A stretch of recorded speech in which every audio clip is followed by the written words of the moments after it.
questions about COVID-19, visit coronavirus.ohio.gov.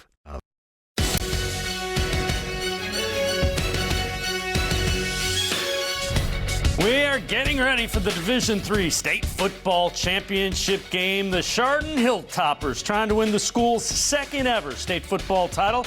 They won it all back in 1994. They are taking on the St. Francis DeSales Stallions from Columbus, trying to win the school's first state football championship since 1998, the fourth ever.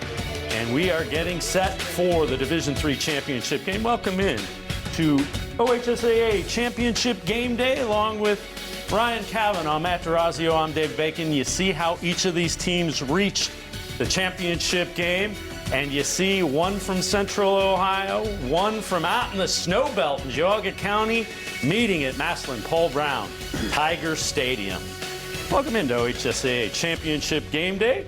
Along with Ryan Kavanaugh and Matt D'Orazio, I'm Dave Bacon. Guys, it is the old adage that always ends up in championship football: defense and running the football. And both of these teams seem to do that very well. Ryan Kavanaugh, what about these Chardon Hilltoppers? Well, when you talk about running the football, the base is a wing T offense. They have James Pettijohn, who has speed to hurt you from anywhere, and they've got a lot of other weapons. But I like the defense.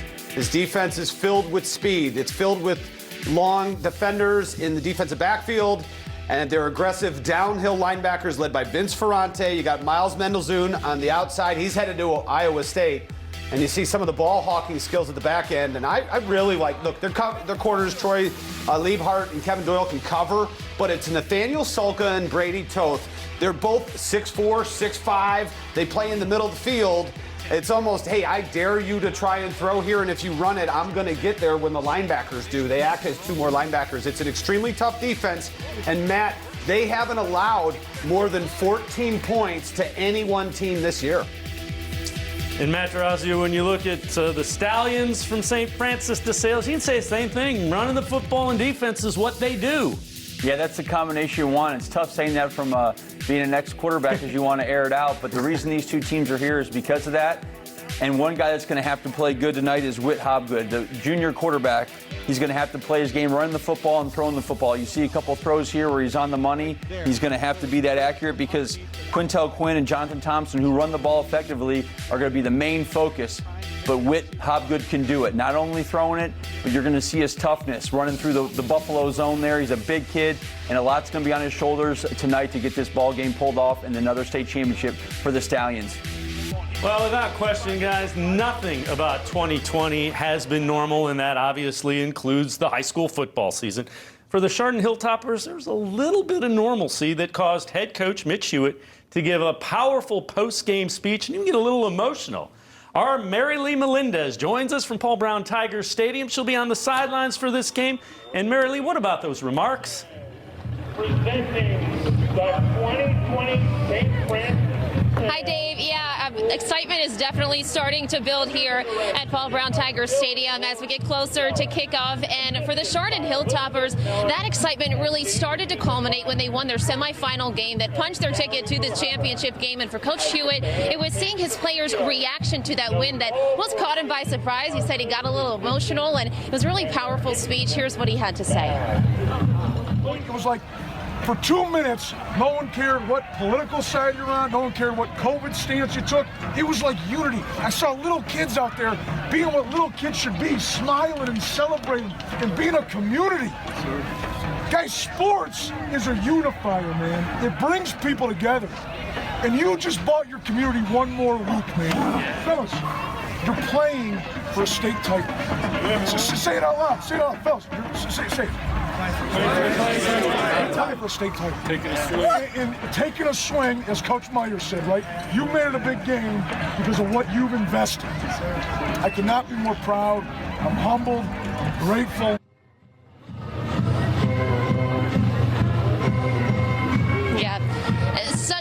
such a great message there, and I love seeing the players' reaction to their coach. They were just hanging on his every word. That player-coach relationship is so special. You heard Coach Hewitt mention Urban Meyer. They have a very special bond. He played for Urban Meyer at Bowling Green, and Urban Meyer has been a mentor to him ever since. So a really special bond there. I asked him about that relationship, and he said it's everything that you could ever want between a player and a coach. He's learned so much from him, and whenever he needs help with anything, he knows he can give him a call, and he'll pick up and help in any way he can. Dave? All right, thanks very much, Mary Lee. And, Ryan and Matt here are ready to buckle on the chin straps and get out there and play for Mitch Hewitt. Quick thought on this Division III state championship game. Ryan, we'll start with you. Look, for DeSales, I'd really like to see Nicky Pentello. We saw DeSales earlier in the season. He was a change of pace back. I know, Matt, you just talked about Whit Hopgood, but I like them using Nicky Pentello, taking advantage of that athleticism. They're going to need it against the Hilltopper D. There's no doubt about it. They're going to have to do everything they can to try to win this ball game, looking for a good blue-collar matchup. Division III state title game straight ahead.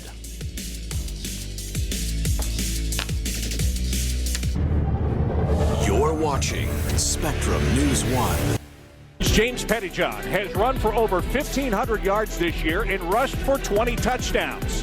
Tonight, he's going to be facing Jonathan Thompson of St. Francis DeSales. Thompson, a great defensive player that also can run the football. These two are getting set for the OHSAA Division III state championship game. Next.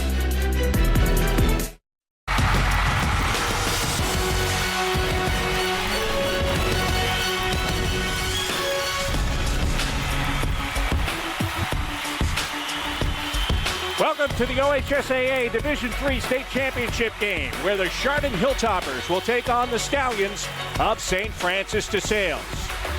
These two teams advancing to this game with big wins last week. DeSales was a winner over Alter, and Chardon had no problem with Columbian in getting to this game. Hi, I'm Bob McElligott, along with Greg Fry. And Greg, when you look at these two teams on paper, they look very similar. And they're really mirror images of each other. Both teams rush for nearly 270 yards per game. They play great defense. They're sound on special teams. We're in for a great matchup tonight. All right, let's take a look at these teams one by one here. And we'll start with Chardon, a team that has had no problem winning games all season long. They have been dominant all year, really dominant all the way through the regular season and the playoffs. As I mentioned, they play sound defense. They really rush the football well. They don't throw it a lot, but they can be efficient when they throw it, and they're sound on special teams. Now St. Francis DeSales, a team that I think they may feel that they're playing some of their best football of the season. For sure. A big win last week, obviously beating Alter to get here. Again, we talk about a great rushing game, really solid defense, and a veteran program. These guys know how to get it done. Take a look at the stars to watch in this game tonight. And for St. Francis DeSales, it's all going to hinge on the running back, Quintel Quinn. Well, when you talk about the program's leading rusher, that says something. A lot of history here. 24 touchdowns on the year, averaging 6.5 yards per carry. Big game last week, over 100 yards, 3 touchdowns, and that big win over Alter. And for Chardon, we can't just look at one guy. We're going to look at 5 guys here, the offensive line. You got to give the O-line some love. These guys average 275 pounds across the board. Klosky, Fay, Friend, DeCepita, LeMasters. These guys get it done. When you rush the football for almost 300 yards a game, the O-line is getting it done, and we got to give them some love. So here we are in Massillon, ready to get this one underway tonight. The final game of the football season for both of these teams. Division III state championship game. It kicks off next.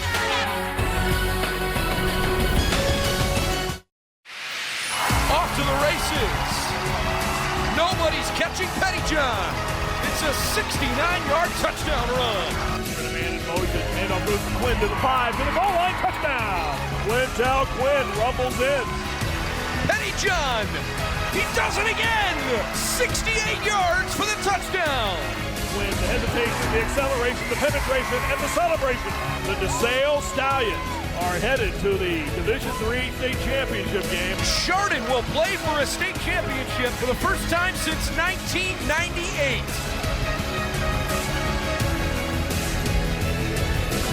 And Chardon hitting the field, ready for the state championship game tonight. The Hilltoppers undefeated coming into this matchup against the Stallions of St. Francis DeSales. Only one loss for them along the way, and that one came in double overtime.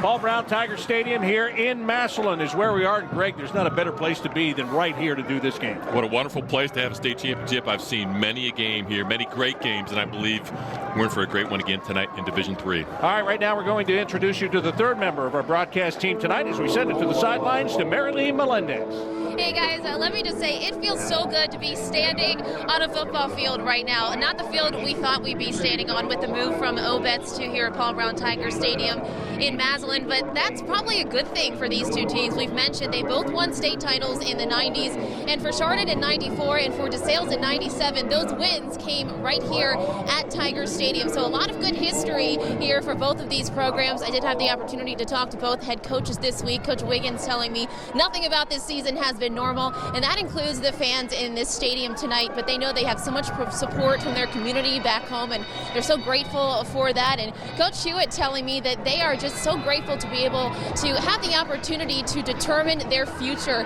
with this season. They know that so many schools and players out there across the country did not have that opportunity, so in a way they're almost playing for them as well. Guys? All right, thank you very much, Marilee. Let's take a look at the keys to the game tonight. What's it going to take for either of these two programs to walk out of here as state champions? And Greg, this is what we see.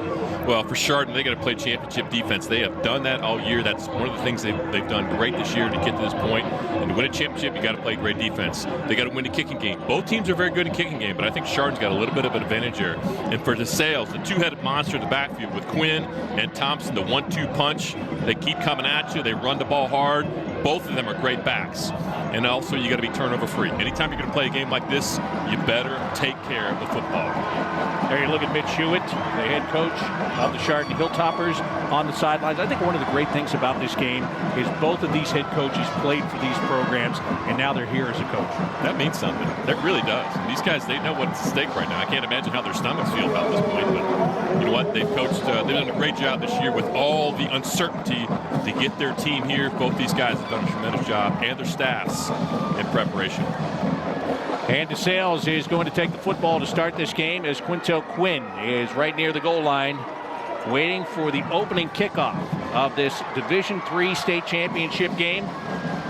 One last huddle for these Chardon Hilltoppers before they break into formation and kick this ball away and get this game underway.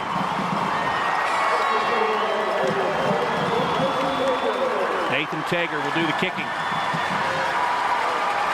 Ready to put this one in the air, and the Division III state title game is underway. Quinn comes up to take it at the 10-yard line.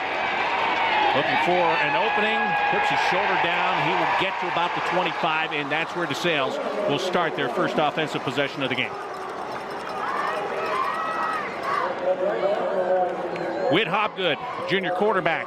He is the guy that is going to run this offense for DeSales. Greg, they don't ask him to do a lot, manage the game, and he's really good at doing that. He does. They don't throw it a whole lot, but when they do, obviously he's been pretty effective. But he also runs the ball a little bit too. He's got 2 touchdowns on the ground, averaging 4.8 yards per carry, and that, excuse me, that means something in this offense. Hobgood out of the shotgun for the first snap for St. Francis DeSales.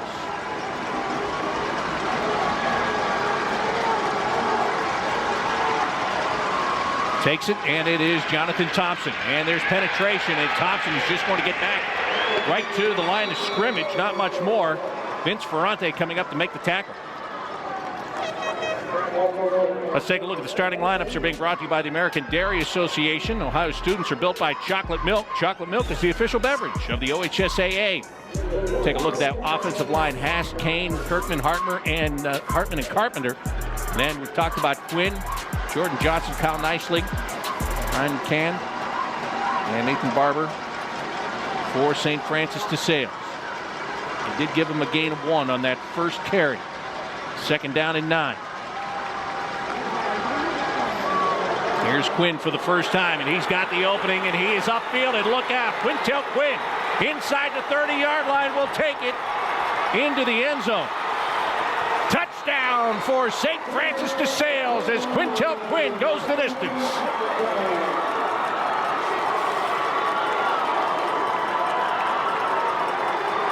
We talked about the Chardon offensive line, the opening, but the DeSales offensive line, great job.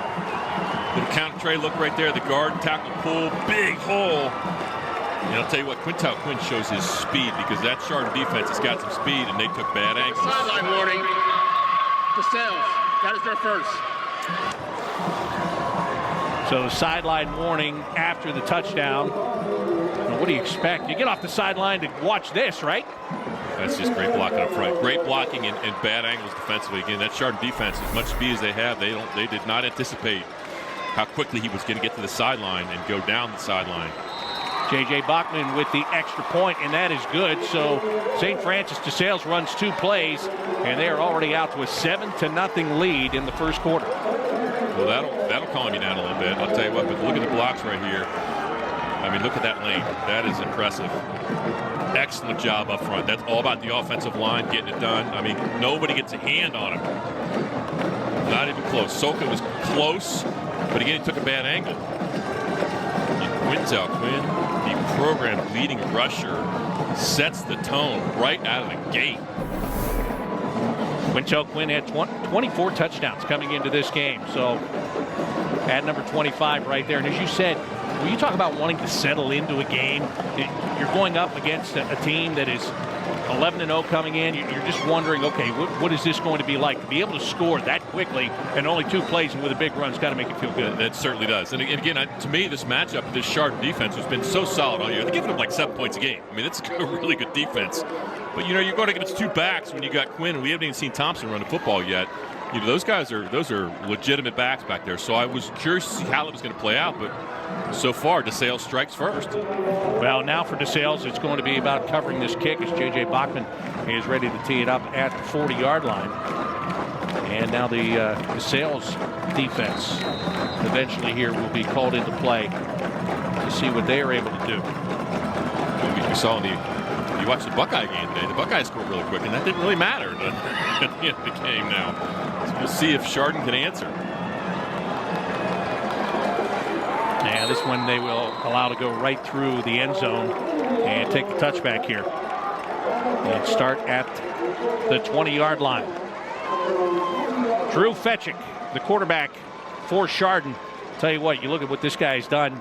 He's done a lot. You talk about running the offense, Greg, he does. Well, and for a team that runs the football historically as much as they do, to throw for 10 touchdowns and 840 yards, like other programs look at 840 yards, they're like, that's not much. But in this program, that is a lot. 10 touchdowns, only 3 interceptions. Does run the football as well. He's got 13 rushing touchdowns as well. You can't forget that.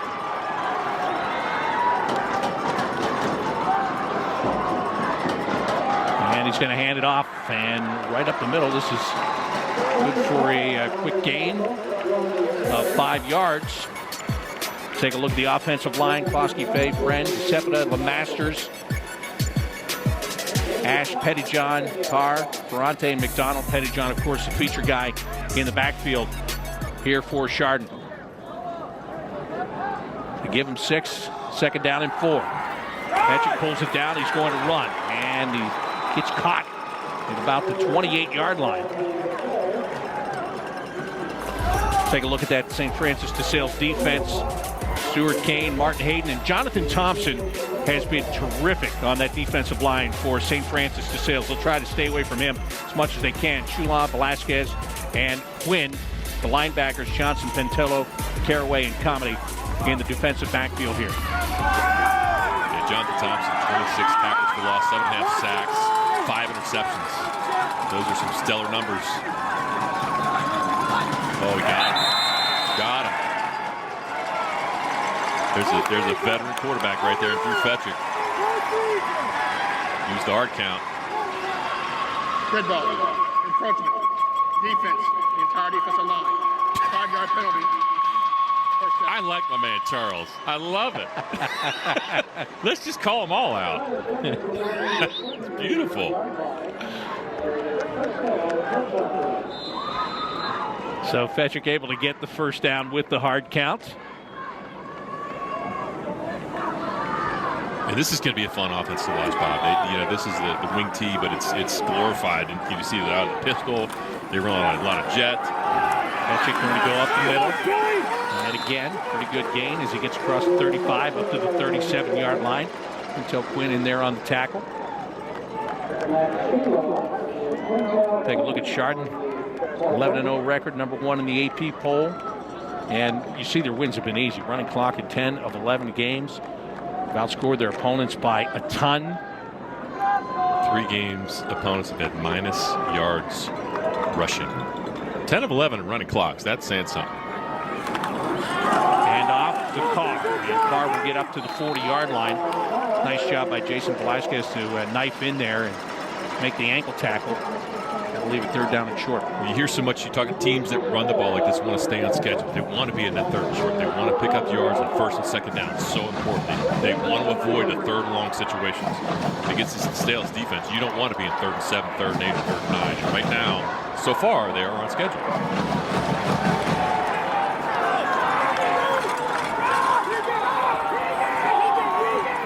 They're down and 3. Here's a handoff, and over the right side, this looks like it is going to be short. James Pettyjohn on the carry. And he didn't get it, and this is going to get interesting. And I wouldn't doubt at all that Mitch Hewitt would go for this on 4th and short, knowing they want to possess the football. Pettyjohn's their go-to guy. It's his 129th carry on the season. They love to run that jet, but he cuts it vertically a lot. Doesn't take it outside very much. Did a good job there getting vertical, but that DeSales defense was there to stop it. And I'm not surprised at all that he's going for this. 4th down and 1.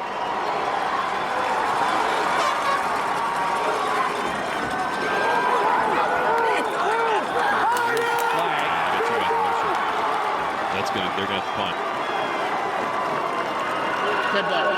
False start. Office number 41. 5-yard penalty. So Pettyjohn and Evan Ash both moved, and Ash knew it, and he tried to stop. It was too late. And Coach Hewitt has no choice right now. He's got to punt. Well, penalties in that drive. The first one worked for Chardon as they got the offsides call, and now with the 2 men in motion, as Greg said, they've got to kick it away. Alex McDonald, the punter. End over end kick. Bouncing and takes a Chardon roll. Not bad at all. It gets inside the 20-yard line before it's down. And that's one of those catch-22s for Jordan Johnson. He comes up there, might want to take it, but he can't risk it. Quintel Quinn, he took it all the way to the house. And that's why DeSales is leading by the score of 7-0.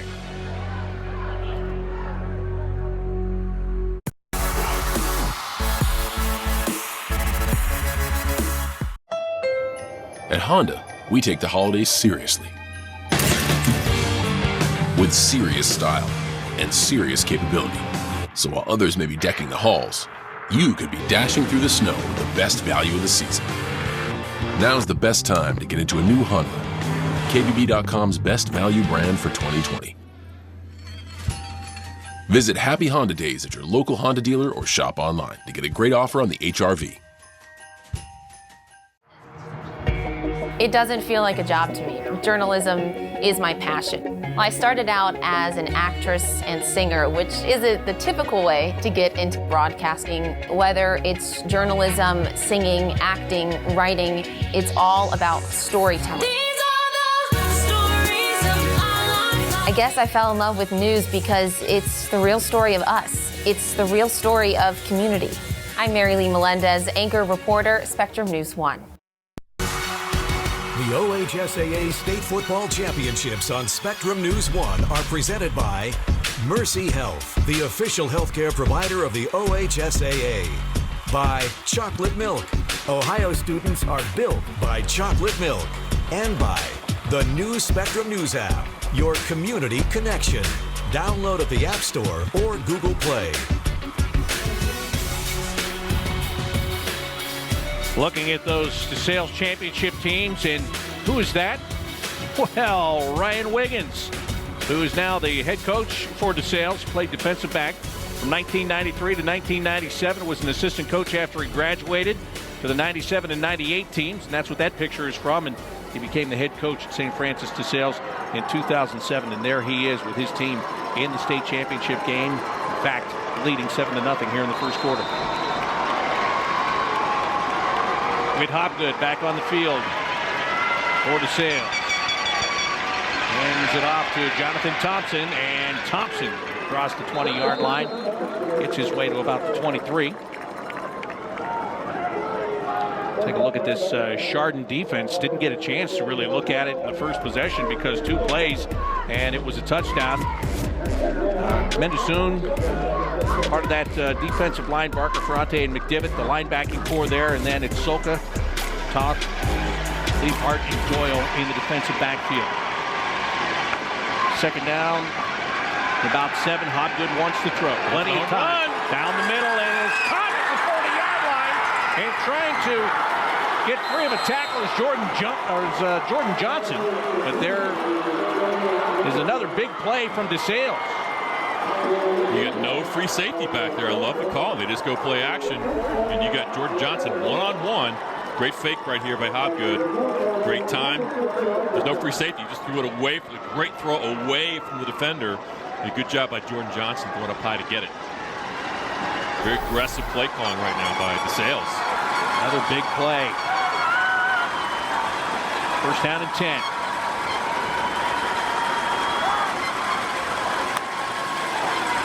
Thompson on the handoff. Can't find much running room. Good job on the tackle there by Nathaniel Solka. Let's take another look at this pass and see how this entire thing sets up for St. Francis DeSales. Well, he's looking post all the way. This is there's nobody else on the route. This is what we call a shot. They're going for the home run, and they got what they wanted. They got a big play, switched the field. Great job by Hobgood, but I love the play call right there with no free safety.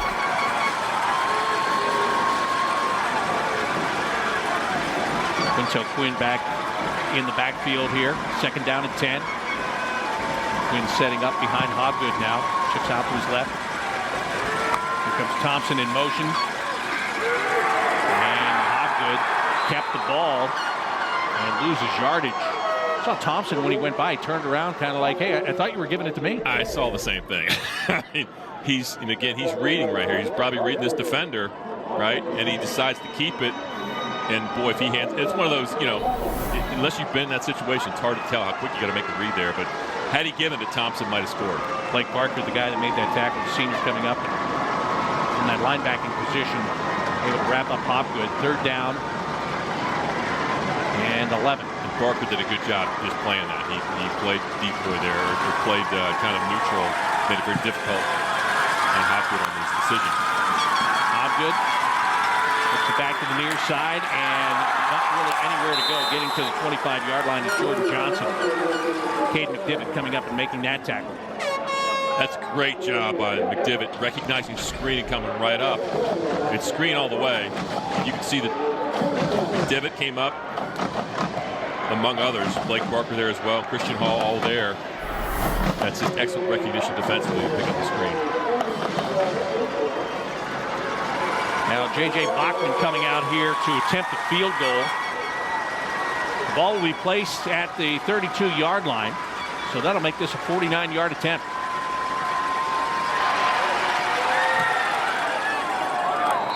And that one just sails wide to the left. So no good. DeSales missing on the field goal attempt and still leading 7-0. He's 9-12 in the year. He's got the leg for it. And he just pulls it a little bit. It's a fairly calm night out there, so the wind's not affecting it too much. Just pulled a little bit. But another good job by the DeSales offense moving the football. Just came away with 0 points that time. Mercy Health is the official healthcare provider of the OHSAA. Go to mercy.com for more information and locations. So Chardon gets it back. Down by a touchdown. He's got hope. And there is a hold. Up the right side. Angelo Ferrante to the 50. Inside the 40-yard line. It will be drugged down inside the 35. Nicky Pentello able to go over and make the tackle, but it's a big gainer for the Hilltoppers this time. And that was Fetchik. That was QB pretty much off tackle all the way. Great blocks up front right there. Gets to the outside. Off to the races. Velasquez chases him down, but not before Fetchik flips the field. This is the play that Chardon needed to get back into.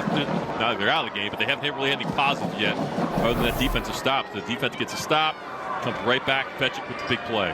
Fetchik came into this game rushing for 664 yards. Huge yardage gain right there. Here's a handoff. And bouncing to the outside. And looking Starting to turn the corner is Pettyjohn, and he's going to be brought down at about the 22-yard line. That'll be enough for another first down. Yeah, I don't think this team is very fond of being behind. They haven't been there this year.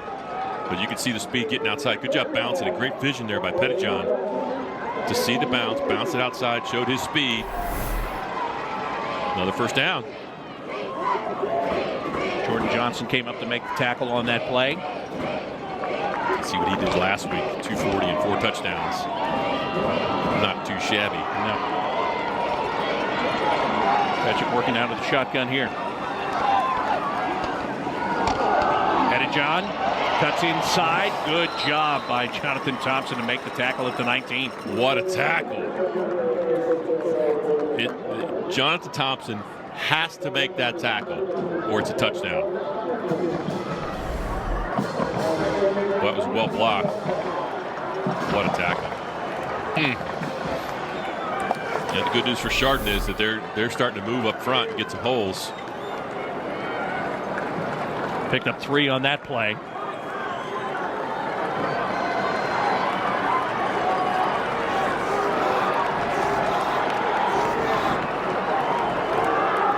Fetchick looking to bounce to the outside. He does, and he is brought down inside the 10 at about the 6, where it'll be a first down and goal again. Jordan Johnson with a touchdown-saving tackle. And a great block right there. Matthew Stewart is a linebacker. You're going to see Stewart right here gets blocked. That was Sean Carr who blocked him, set up the bounce to the outside again by Fetchick. It was all about blocking the linebacker. Good job there by Sean Carr. First down and goal. There's Chardon looking to come back. They're down 7-0. There's a handoff, and right up the middle goes Sean Carr for a couple of yards. And that's what this offense is. If they go 3 yards a play, that's fine. That's how they're built. They're used to getting about 8 a play. Right, yeah. But I'm saying you get down here, you can pound it right up the middle. If you get 3 or 4 yards a play against this defense, against DeSales, you're doing something. That's been there's been few and far between of offenses that have done that this year, outside of maybe Bishop Hartley a little bit, and Watterson. They're down to the 4. Second down and goal. Fetchick hands it off. Carr driving. Did he get there? Close. Looks He's like close. They're going to mark him down at the 1. And I get the sense, Bob, that Mitch Hewitt, he's trying to shorten the game a little bit because they're taking a lot of time on the clock, the play clock, every single time. We see the replay. He was down. But they're not in a hurry snapping this thing. I think they want to shorten this a little bit and run the football. Be patient. That shows a lot of confidence in what they're doing. Third and goal from the 1.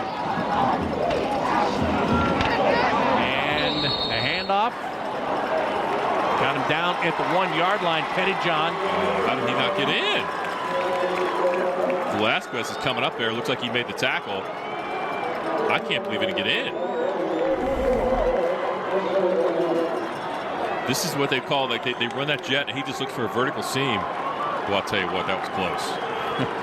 Matthew Stewart and Velasquez there. Here we go. Now it's a 4th down and goal from the 1-foot line. And Fetchick will just try to put it in on the left side, and he is in. Touchdown for Chardon. Now I guess it's fitting that Drew Fetchick finished it off. It was his big play to start the drive that set up the Hilltoppers, and now they have a chance to tie this game with the extra point.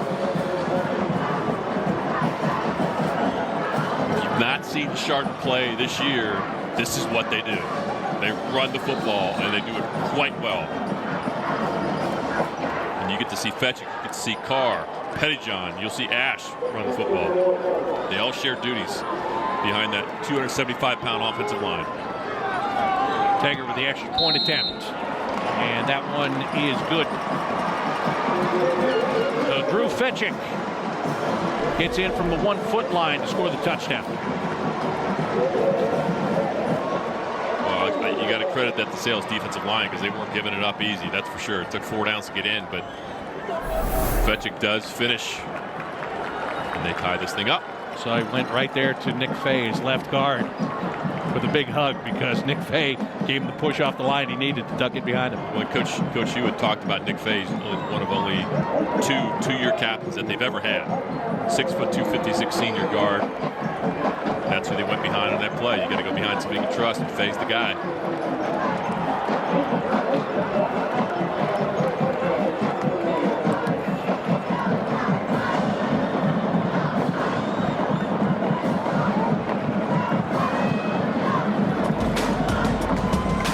Well, the next game is coming up tomorrow at noon, the Division IV state championship game. Lake Catholic taking on Van Wert as the state championships continue from here in Massillon.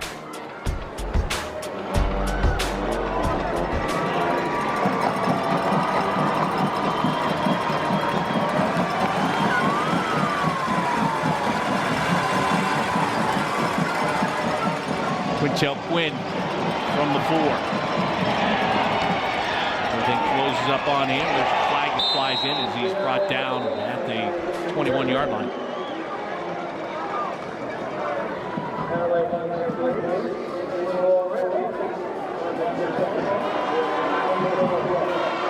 We'll get the call before the end of the quarter. Doing a return, holding, receiving team number 88. 10 yards from the spot of foul. First down. So DeSales with a holding call that will back them up as the second quarter is coming your way. Quintel Quinn put DeSales on the board. Chardon has come back to tie it 7-7 after one quarter here in this Division III state championship game.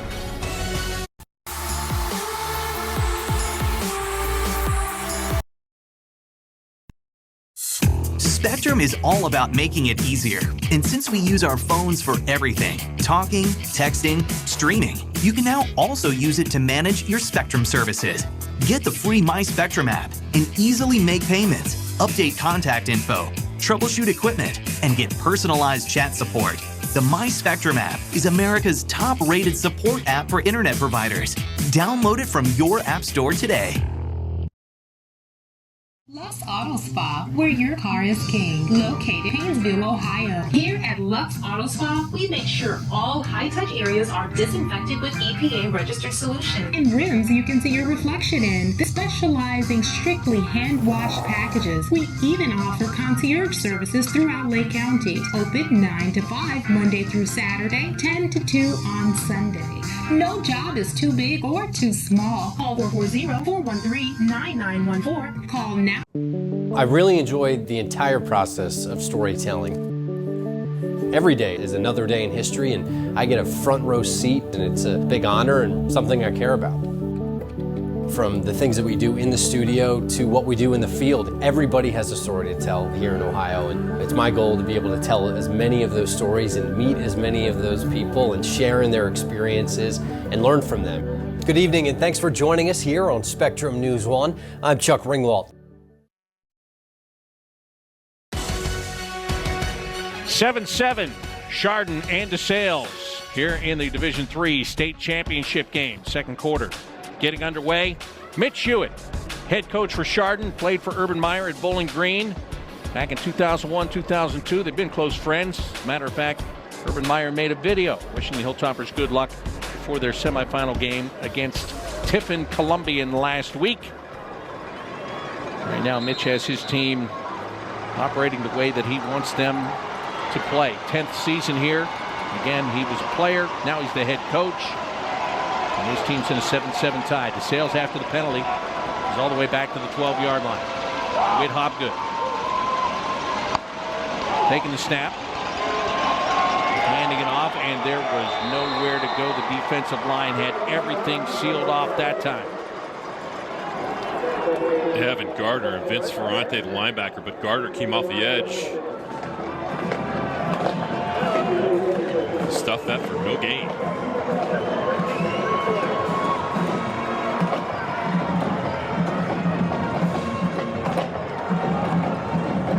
Well, they actually counted that as the last play of the first quarter, didn't they?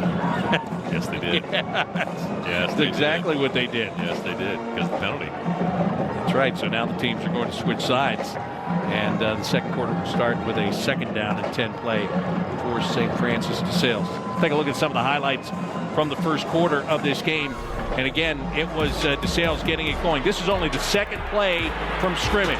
Quintel Quinn down the sidelines, untouched for the touchdown. Whit Hobgood later finding Jordan Johnson, and then it is Drew Fetching with a big running play that eventually sets up a Drew Fetching touchdown. A little bit later, and that's how we've gotten to 7-7.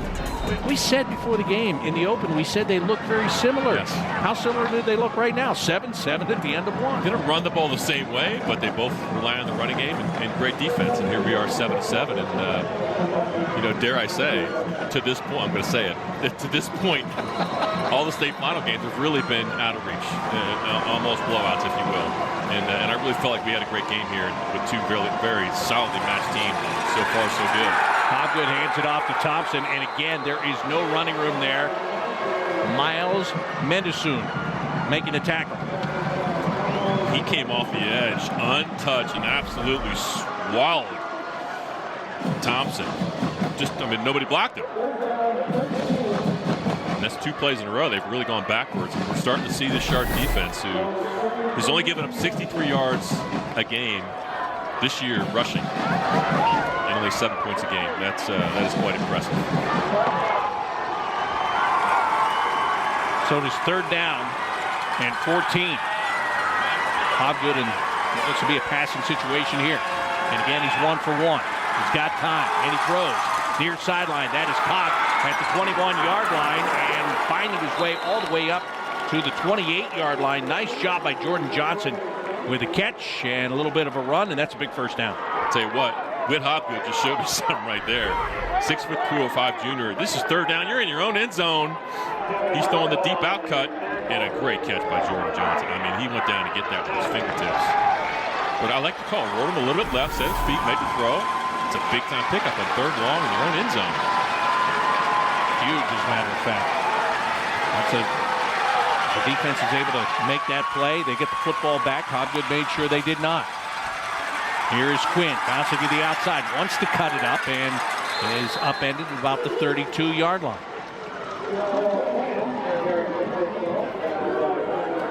Quintel Quinn getting a couple of yards there. So he gets about 4. Not bad. That was a run where when he took the ball, it looked like there might be nothing there. Then there was something there. Here's what DeSales has done this year. They're 9-1. Their only loss came in double overtime. That was to Bishop Watterson. They had to play them twice. They had to play Bishop Hartley 3 times this year, which had never been done in OHSAA history. They beat them every time. So Ryan Wiggins feels his team has really been tested to get to this game. And here's Quintel Quinn still on his feet. That's one of the things he does best. He's hard to tackle as he gets across the 35-yard line. That'll bring up 3rd down and short. Well, DeSales is very much battle-tested. Can you think of a year when you played Bishop Watterson twice, and then you played Bishop Hartley, and Watterson, by the way, is their rival in the CCL, and then Bishop Hartley 3 times, and you beat Hartley 3 times? Really? In 8 weeks. Incredible. Hobgood, 3rd down and short. Give it to Quinn. And there is nowhere to go. Great job by the defense. Wow. I'm telling you what. That defensive line, but I'm telling you, Cade, McDevitt, and really, they run. This defense runs the football well, and that's the thing I'm seeing. Getting off blocks. Look at all the white and red there. These guys they're quick. And Coach Hewitt talked about that this week, how proud he was of his defense and how they run to the football and how physical they are. And we're starting to see that. You didn't see it in the first series, but you're seeing it now as they're settling in. Sure are. Here's the punt by Nathaniel Wallace-Stilling. That takes it to DeSales roll inside the 25. Well, down at the 22-yard line. So Drew Fetchick about to bring that offense back on the field. To talk a little bit more about him, let's send it down to Mary Lee Melendez. Hey guys, pretty neat story here. Quarterback Drew Fetcher's dad, Andy, was actually the principal who hired Coach Hewitt, and Coach Hewitt had a pretty good recommendation too from Coach Meyer. He said that Andy picked up and said, and Coach Meyer said to him, you should probably hire this guy. So I'm sure that helps when someone like that calls, for sure. And he said that it's been really great to see Drew just develop as a player and now a senior quarterback playing in a state title. He says, what more can you ask for? I did ask him if Andy comes to the games normally. He says Andy does our end zone footage. He said he likes to avoid the drama in the stands. All right, thank you, Mary Lee. As that time Pettyjohn was handled, Velasquez coming up to make a big tackle. We just talked about the Chardon defense, and now it's the DeSales defense that has to find a way to answer. When that's a play that DeSales is seen on film probably all week long. They run that kind of fly sweep, if you call it. Most teams, again, like to get outside. They want to cut it up. And so far, DeSales has really done a good job taking that away with a few exceptions. And Pettyjohn's the guy that you'll see run that for the most part. Second down and 11. Bring him in motion. Take the handoff. Fetchick is tackled by Thompson. Jonathan Thompson, was he ever on his feet? Because he just laid out and grabbed it. Like a meteor. I mean, watch him come off the edge from the right-hand side. I mean, swallows him up. Woo-hoo. Wow, is he something else. 6'1", 210 junior. And Max Shulaw was there as well, but man, that was impressive. I mean, everybody saw that, right? Did everybody see what I just saw? That was good. We got to see it twice. That's a beauty. Third down and 10. Let's see what Chardon comes with this time. Fetchick wants to throw, and there's Thompson again. He's in there with the sack. Wow, Jonathan Thompson, he just took over that series.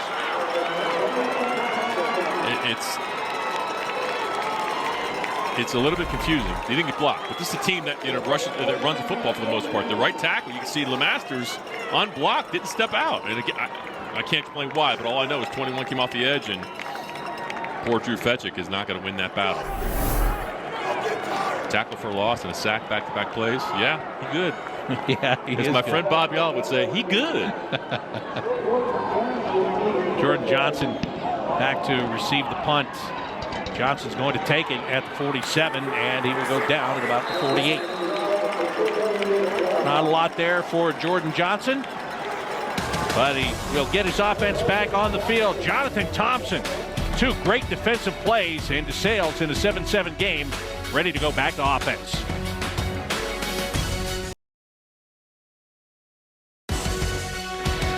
Seven, second quarter, 6:33 is what's left. Ohio students are built by Chocolate Milk. Chocolate Milk is the official beverage of the OHSAA. Tell you what, you need a lot of chocolate milk for this game. Build the bones, because this one has been hard hitting, and it's not even halfway through. It has been. It's been physical, no doubt. And again, you would expect that when two teams run the ball like this and have defenses that run the ball as good as they do. Bit of slugfest so far. Fun to watch. Both coaches talked about this week. They said it would be a physical game. They did know that. Here's Quintel Quinn, and he's physical as he spins his way to the 45-yard line. And that just shows you what he can do after contact, because he was contacted about 2 yards, and he picks up an extra 6 on top of that. And I will say he does a great job holding on the football, because you can tell those defenders are trying to swat that thing. 6'1", 220 pounds for Quintel Quinn. 220. I mean, that's a load coming at you. For as quick as he is. Get it right back to him, trying to pick his way through the middle, and he's going to get close. He'll be about a yard short of the first down. I mean, he's 220, Thompson's 210, and that's what you got to tackle all night long. You know, it's no wonder they wear teams down. That's the good of the question tonight is, you know, can that Chardon defense hang in there in the second half? You get that dose of these two. Right now, let's see if they go back to Quinn. I would imagine they will, to try to get this first down, third down and 1.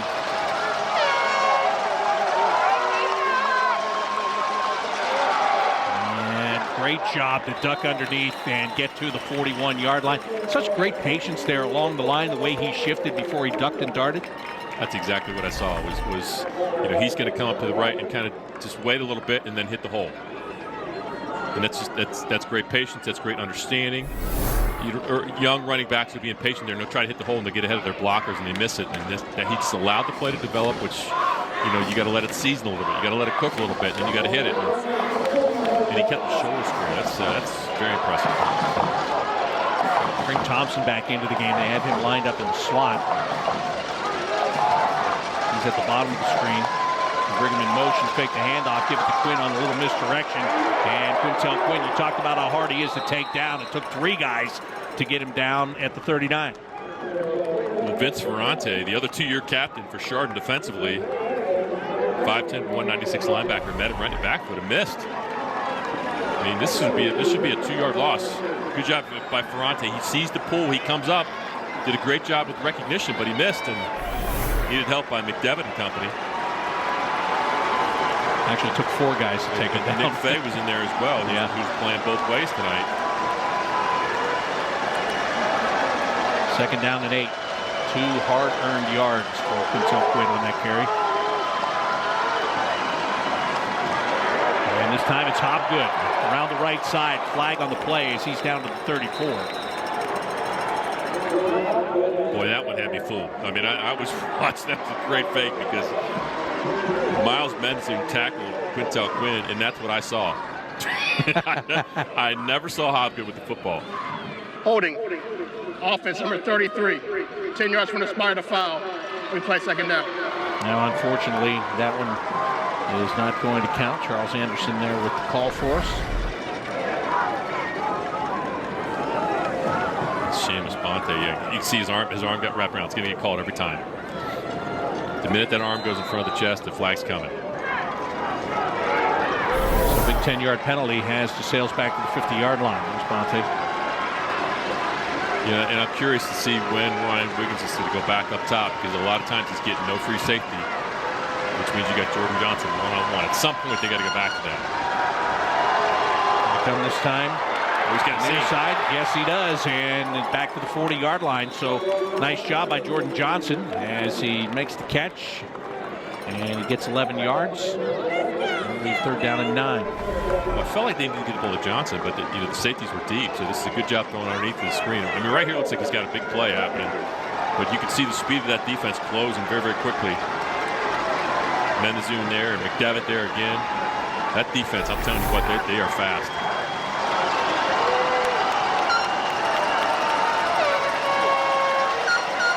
4 receivers set for Hobgood. He picked up a 3rd and long to start this drive. See if he can do it again. Flip it out to Thompson. Needs a blocker. Stays on his feet. Breaks a tackle inside the 30. He's got the 1st down at the 28. What an effort. First of all, it's a great play call. They anticipated the blitz, and Hobgood knows exactly what he wants to do with it. Just going to pitch it out there. And Thompson makes 3 guys miss. Kevin Doyle had a shot at him and just, well, he's making plays on both sides of the ball. Tell you what, I saw this guy play 3 times this year, and the one thing that was constant, almost impossible to tackle. And you saw it right there. He's a stud. Here is a handoff, and it is Quinn. Again, that patience, and he stays on his feet all the way down to the 21. He's got tremendous vision. I mean, I'm telling you. Clearly, we're both seeing that. You know, when you got the viewpoint that we have up here, you could see those holes develop, and he's going to slide to his left right here, and then he's going to see the cutback lane right there. And he keeps his shoulder square, and of course, he doesn't go down right away either. Oh, by the way. That's a great pickup on 1st down, 8 yards. This is a nice drive by DeSales. They've gotten down to the 21-yard line. Oh, there's a miscommunication that time as Hobgood is just going to try to power his way to the 20. I would imagine that's a bad feeling as a quarterback when you turn to hand it to somebody and they just aren't there. But you know what? Hobgood did the right thing there. You know, when I coach my young quarterbacks, I'm like, listen, this is going to happen to you. There's going to be a miscommunication. You got to hit the hole that the back is supposed to go in. Somebody went the wrong way, or he turned. We don't know. They know, right? But he went back and hit the hole. Quinn went right. He faked left. So a timeout taken by DeSales with 1:32 to go here in the 1st half. The 7-7 game.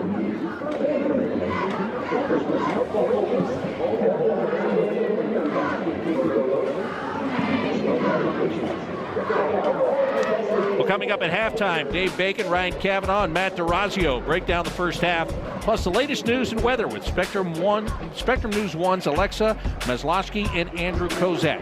Then we'll also visit with Tim Street, the Senior Director of the OHSAA.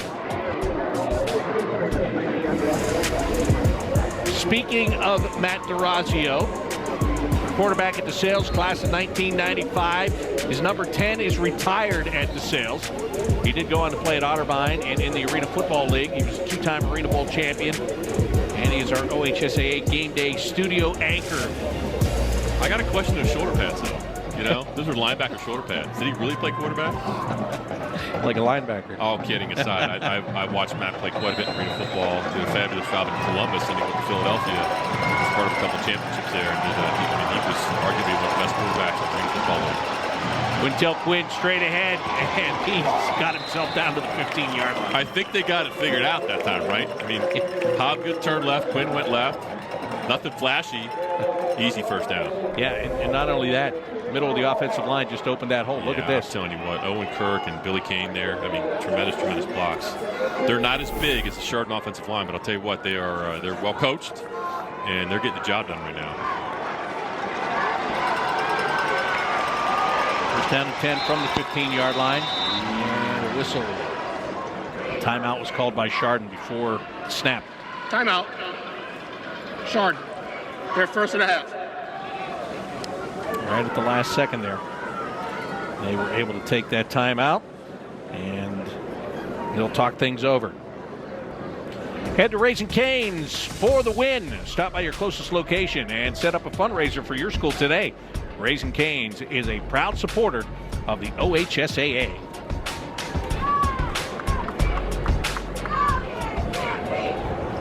Down to 1:04 remaining here in the first half. Chardon gets the ball to start the second half here, Greg. So for DeSales, if they can get some points, get on the board, that's exactly where they want to be. I think you want momentum at halftime. Obviously, this is if you can't tell, it's a fast game. Both teams run the football. Chardon's taking their time when they're running the football, so it's a quick one, and we're nearing halftime here. So DeSales, they want 3 for sure. They got a great kicker in J.J. Bachman, who's 9 out of 12 on his field goals. He missed one earlier, but this is where you want to get 7 points. Take a look at this dominance here in northeastern Ohio. Lake Catholic, Chardon, all these schools just right within. Kirtland with another championship, and good to see Lake Catholic back. They've had a tremendous program over the years. Here's Quinn. He's got blockers. He's got room. He's got a touchdown.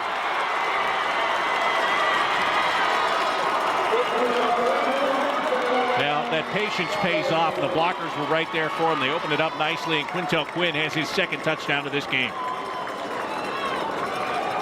And again, set up by the offensive line. I mean, that's a great job.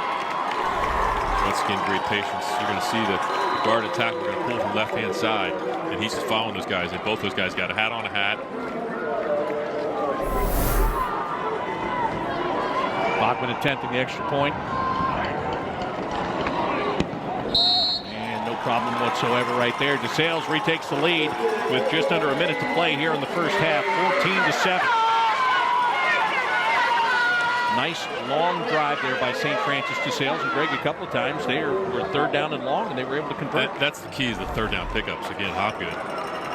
But again, this is just great execution by Bill Kane and Will Hass, and I got to throw in there Seamus Bonte as well, who came in, picked up a linebacker. You got 3 guys leading the way right there. They all got a hat on a hat, and it made it easy for Quinn, and he could just sense that coming.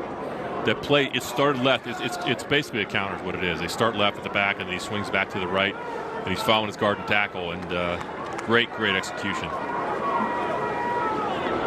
Well, now you can take Spectrum News 1 with you anywhere you go. Download the Spectrum News app on your favorite device or tablet and watch 24/7. You can get the latest news and weather with the Spectrum News app.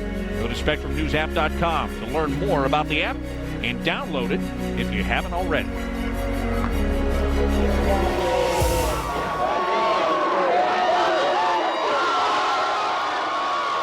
It's going to be interesting to see what Chardon decides to do with a minute to go. Are they going to be patient, play because they get the ball to start the second half, or are they going to try to do something here?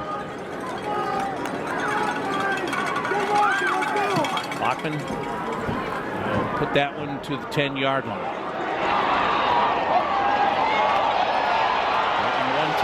trying to turn the corner, come upfield. Chardon, big return here by Blake Barker. And Barker to the far side, looking for the end zone. There's a flag on the field way back at the 31-yard line. Let's stop the cheering right now. There's a flag. I know, Chardon, you're excited, but I'm going to tell you, it's not going to last. That's a heck of a run. Incredible run.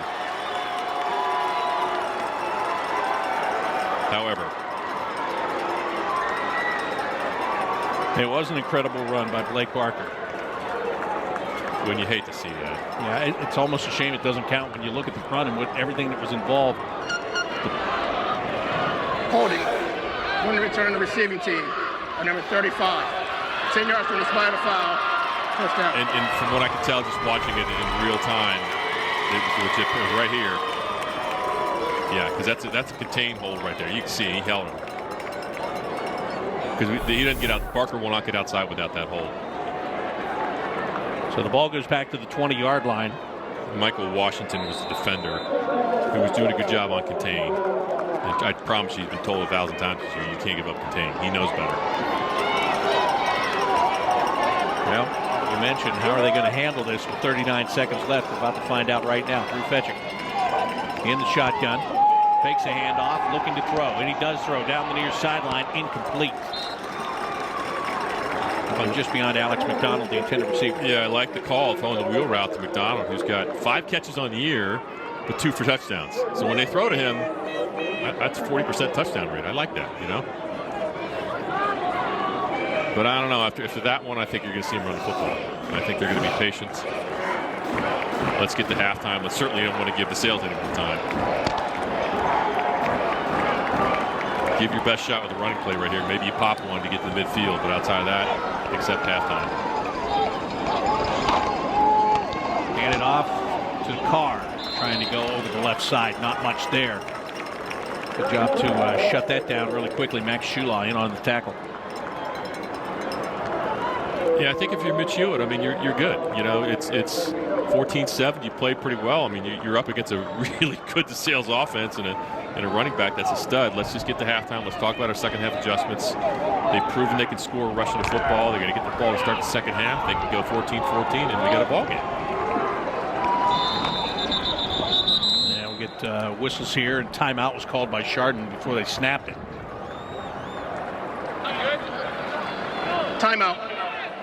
Chardon, the second and a half. So right there, Mitch Hewitt wanted to regroup before running that play. I'm not sure what he wanted. I'm wondering why there's a timeout there, unless he's got something up his sleeve. Well, we'll find out. Yes, we are. While the weather in Ohio may be unpredictable, you can always count on Weather on the Ones. The latest forecast is always less than 10 minutes away. Our accurate and experienced team of meteorologists have the latest forecast, insights, and perspective that you can trust every 10 minutes and continuously during severe weather. You can count on Weather on the Ones only on Spectrum News 1.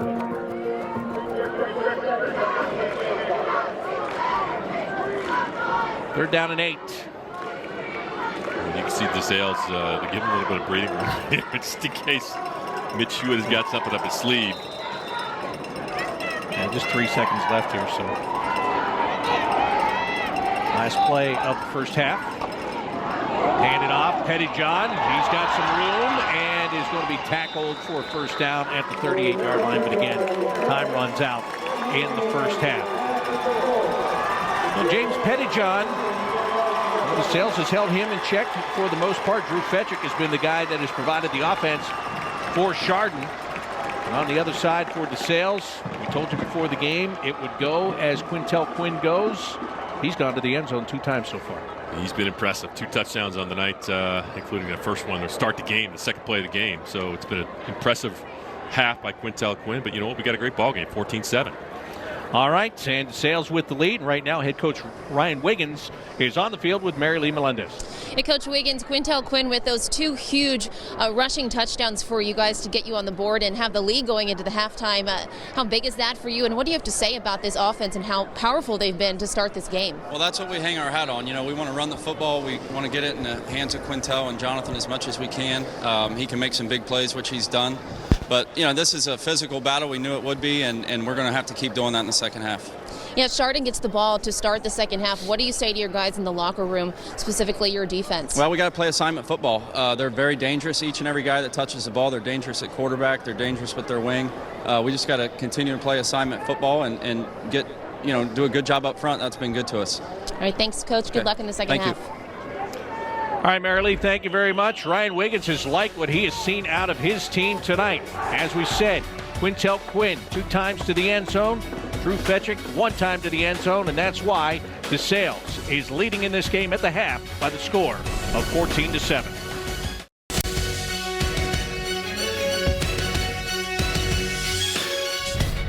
Halftime of the Division III State Football Championship game. Quintel Quinn's second play from scrimmage sets the tone as the DeSales Stallions with a 14-7 lead. Welcome inside Championship Game Day Halftime Edition along with Ryan Cavanaugh, Matt DeRazio, I'm Dave Bacon. Ryan, Quintel Quinn, outstanding job, but there's another Stallion that's helping this offense get things done as well. Yeah, we knew Quintel Quinn was going to get his. He's probably the main reason DeSales is here, but we needed the other players to step up, and that was Jordan Johnson. 4 catches, 79 yards, and he made those catches when they needed it most. This set up flipped the field for him, the long pass where almost one guy away from getting in the end zone. And then you remember that pass from the shadows of the end zone. Here it is. And you see Hobgood shooting it out. This is a big conversion. Look at Johnson getting the yards after the catch. But along with Jonathan Thompson, those are the guys. Not the primary player like Quintel Quinn, but you need production from those other guys to keep the offense moving smoothly. Matt DeRazio, you look over at the Chardon Hilltoppers, and the Stallions have done a good job with James Pettijohn, but the quarterback has done his work. Yeah, Drew Fetchick has done a good job. Really been the light here for the offense. Had the big run, 60 yards in the first half on 7 carries, and this touchdown right there. But he's kind of been the guy who's got him going. This play right here was what got things going, where it looked like, wait a second, can we hang with these guys? Yes, we can, and I'm going to be the guy to do it. More of Drew Fetchick in the second half is going to be key. Him running the football, his patience right there, really running the ball tough. But he's also going to have to throw it a few times over the top, and he's going to have some opportunities as this is a tight ball game. Yeah, and I think to your point, Matt, one thing that I would agree with is throwing the football by Will Hobgood, especially to Jordan Johnson, has opened up the running game to Quintel Quinn, and Chardon might benefit from the same thing. Let's see if Fetchick can complete some passes, and that'll open up lanes for him as well as Pettijohn. What do you look for if you are Mitch Hewitt? What do you do defensively, Ryan? Or I'm sorry, Matt, what do you do defensively if you're Mitch Hewitt? Either way, I think, honestly, this is exactly what I think both teams expected. Just a lot of the same thing. Focus on Quinn, take him out of the ball game, and really try to get other people to hurt you. But honestly, with a 14-7 ball game, I think this is what we were thinking.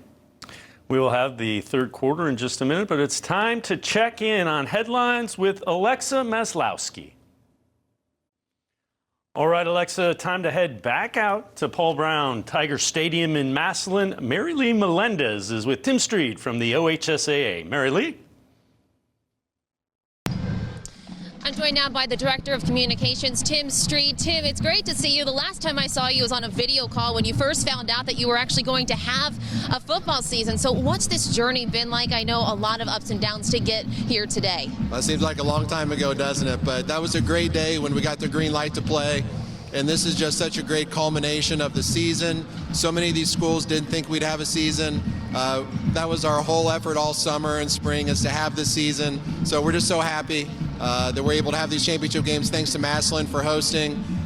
Just a great weekend. As communications director, what kind of challenges have you faced?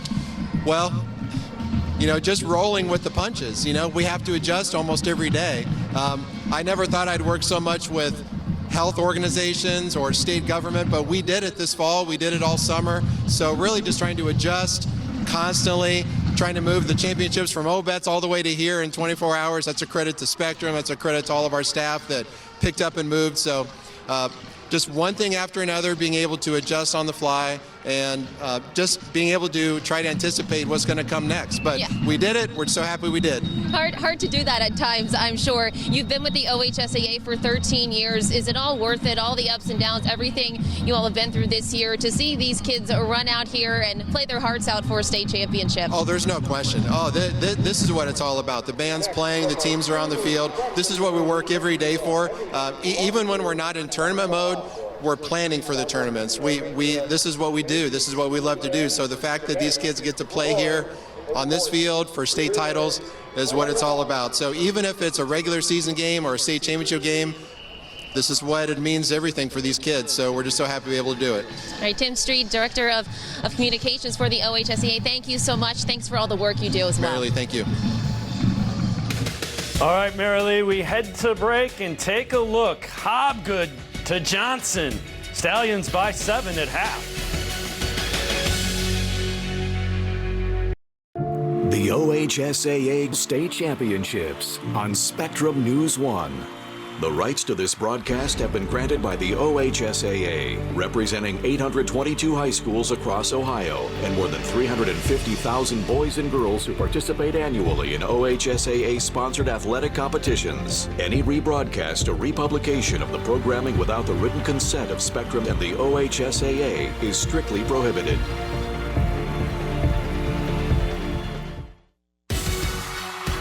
OHSAA State Football Championships on Spectrum News 1 are presented by the new Spectrum News app, informing, empowering, and connecting you to your community.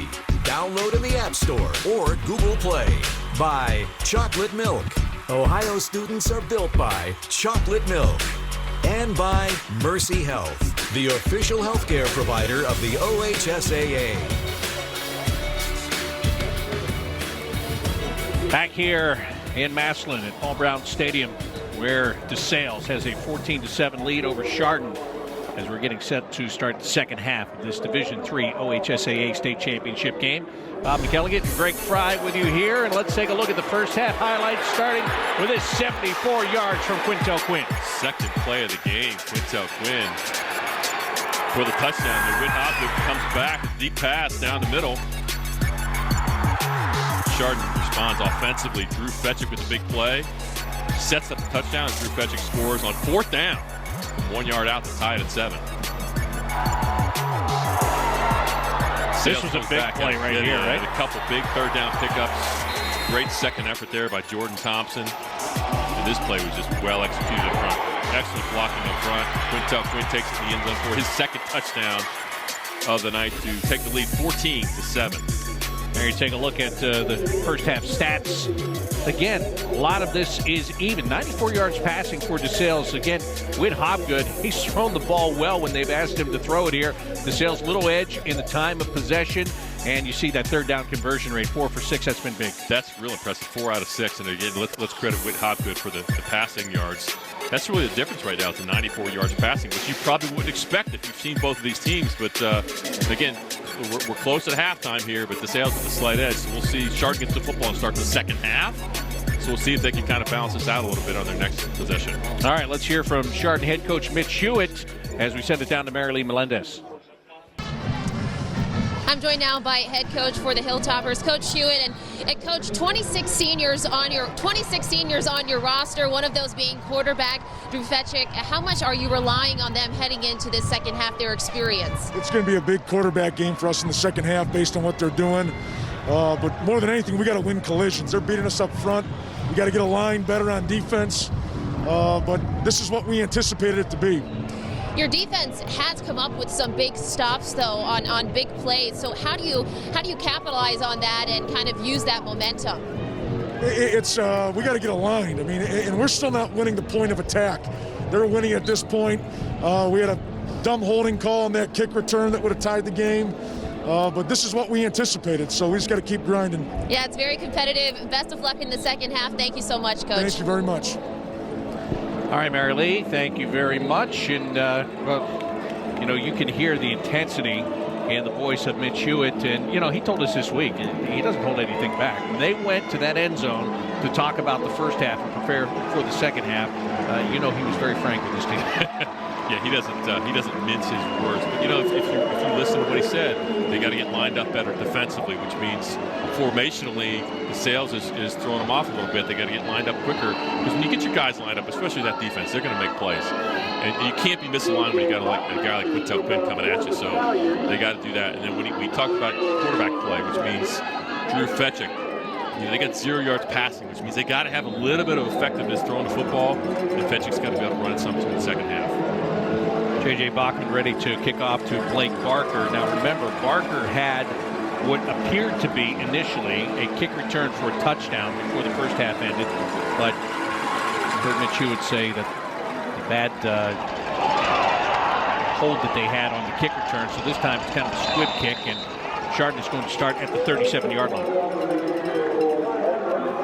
I guess they just didn't want to give him an opportunity to run it again there. Well, I don't blame DeSales for not kicking it deep at that point, right? Let's not do that again. That'll cause some head coaches heartache.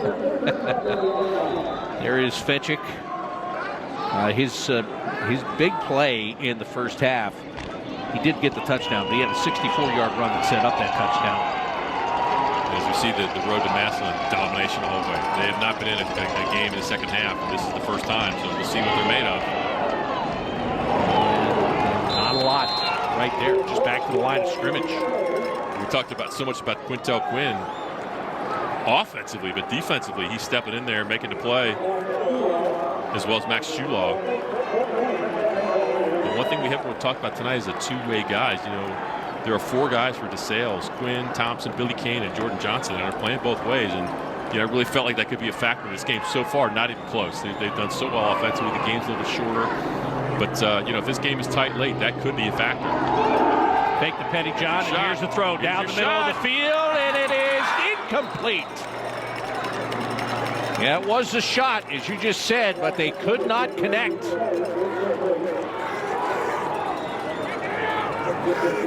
Miles Mendesoon was the intended receiver, and it was that man, Jordan Johnson, that made a nice play leaping right at the end here. Mendesoon got behind the defenders, and that ball was a little bit underthrown. That's got to be another foot. I think he got both hands on it, but Fetchick's got to get a little more air on this ball. There were 2 defenders there, but Mendesoon got behind them. They have what they wanted. And that's what Coach Hewitt was talking about. More quarterback play, which means we got to complete a couple of passes. We don't get those back. 3rd down and 10. Spread it out. Fetchick rolls. There's pressure. Turns and throws it back across the field. Big time room. Look out! Down the far sideline and breaking a tackle and going all the way to the end zone for the touchdown. And that is Blake Barker. He got redemption, right? This time, guess what? No flags. What a great play call. This is what we call a little counter boot screen, thrown to the backside, and Barker, what a great job finishing this. Unbelievable play call. They're going to roll to the right here, and they're going to throw it back to the left. Roll right, throw back left. Barker takes it, gets a couple good blocks. Quinn had a chance to get him, but didn't get him, and Barker puts it in the end zone. We are an extra point being tied up. And Tager trying to take care of that, which he does. So it is 14-14. So what a play by Blake Barker, catch and run by Blake Barker. As you said, the play itself is great. Look at it again. They roll right, they throw it back left, and they get the whole defense is flowing to the right. I mean, the blocking wasn't outstanding. Matt Klosky get out there, just gets enough of a hand on Quinn, and Barker just accelerates in the end zone. Look at his eyes. I mean, he just shakes off Quinn. He is committed. He had a taste of once. He got to go back on the kick return, but wow. Well, there's that quarterback play. First pass completion of the game. It's for a touchdown. But again, the play call and the run after the catch were both superb. So that's a nice way to start. Just 56 seconds into the quarter. That's how you dial it up. Now we got a ball game. 14-14, 11 minutes to go, and we are knotted up.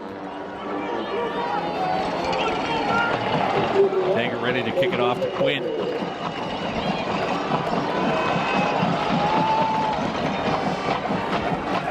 Quintel will just let this go through the end zone for the touchback. 1st and 10 from the 20. And now coming out to take his place on defense at linebacker is Blake Barker. He's walking on air a little bit right now. There's some energy coming off that Chardon sideline, as you would expect. You know, we talked about halftime, you know, quite sure Coach Hewitt had some choice things to say to his team. And they come out with some serious energy. And that's what you got to score the first drive of the second half in a game like this. You just have to, because there's no tomorrow for these teams. I mean, one of these teams is going to win. The other team's going to be, they're going to taste some serious disappointment. And you got 30 minutes, or not 30, but 28 minutes of football left. Maybe 24.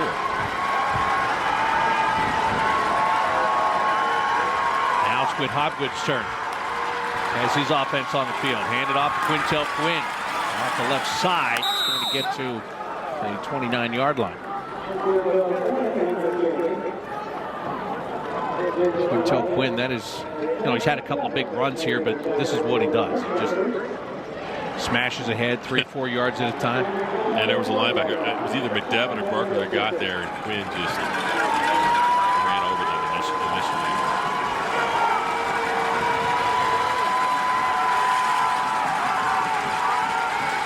Couple receivers stacked to the top of the screen. And Hopgood pulls it back, takes it himself. He's going to be up to about the 27-yard line.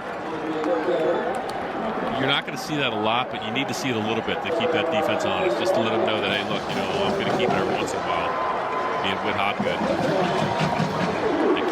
That way the defense can't key on Quinn every time. Put it at 28, 3rd down and 2. Here, the Chardon faithful, they're tasting it here. You're going to stop here. Look out. But DeSales was great on 3rd downs all night. And we said 4 out of 6 in the first half. Handed off. Quinn trying to come around the left side. They did get it. Great job to get up there. I think that was Cade McDevitt was the first guy to him. Mendezoon and McDevitt and Ferrante got there too. You know, but one guy held him up, and the other white shirts were coming right here. That was Mendezoon. Got there first. Got low. And the McDevitt, you're right. McDevitt was second guy on the spot. I'll tell you what, this is impressive. McDevitt is back to Blake Barker. Blake Barker took on the pulls. He didn't make the tackle, but he helped slow it up. We get the punt away. Low line drive kick, and McDevitt loses it. And DeSales pounces on the football, but they did not get possession. Woo. I'll tell you, Cade McDevitt did a great job of recovering there because the Stallions were pouncing on that football. He so wanted to pick that up because he knew if he could pick it up, he could get some positive yards. That was one of those, he was a little bit indecisive. Very fortunate call on that. So Chardon scores to start the second half. DeSales with a 3 and out. Almost had the ball here, but the Hilltoppers have a chance to get back on offense.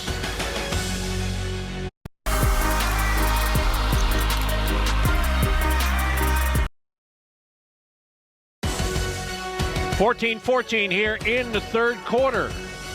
DeSales and Chardon head to Raising Cane's for the win. Stop by your closest location and set up a fundraiser for your school today. Raising Cane's is a proud supporter of the OHSAA.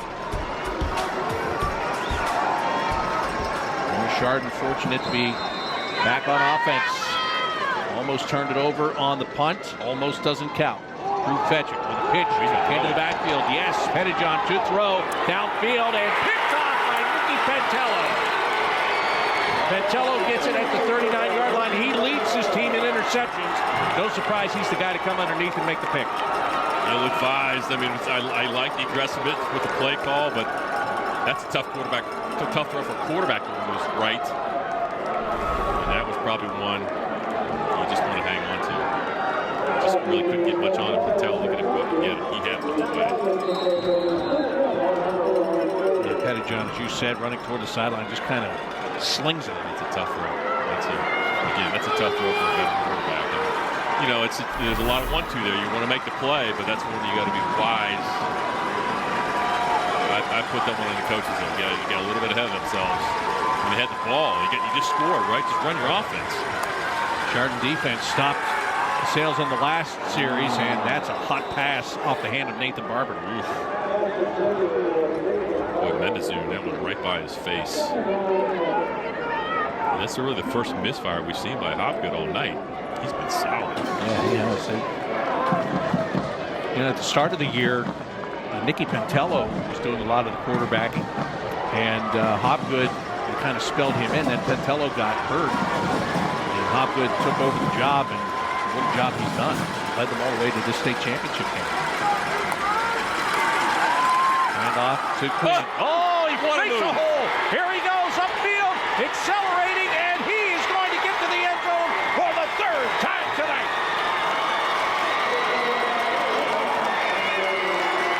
And you talk about a run that looked like it might not result in much. 60 yards later, it's 6 points.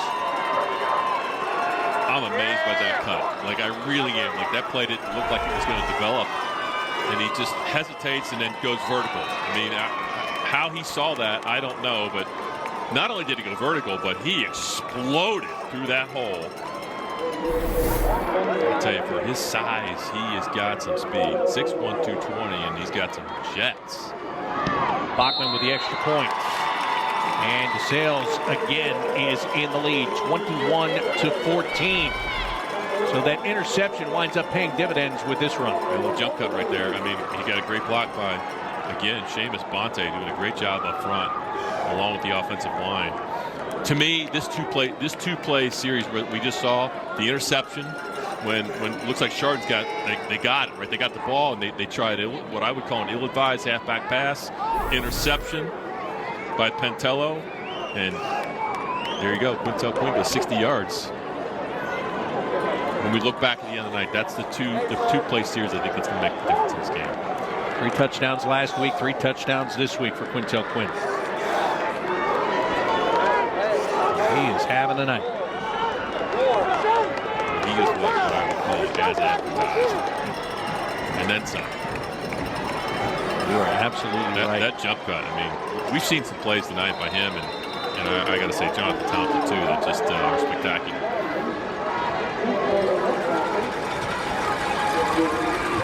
Bachman, the last time, squib kick.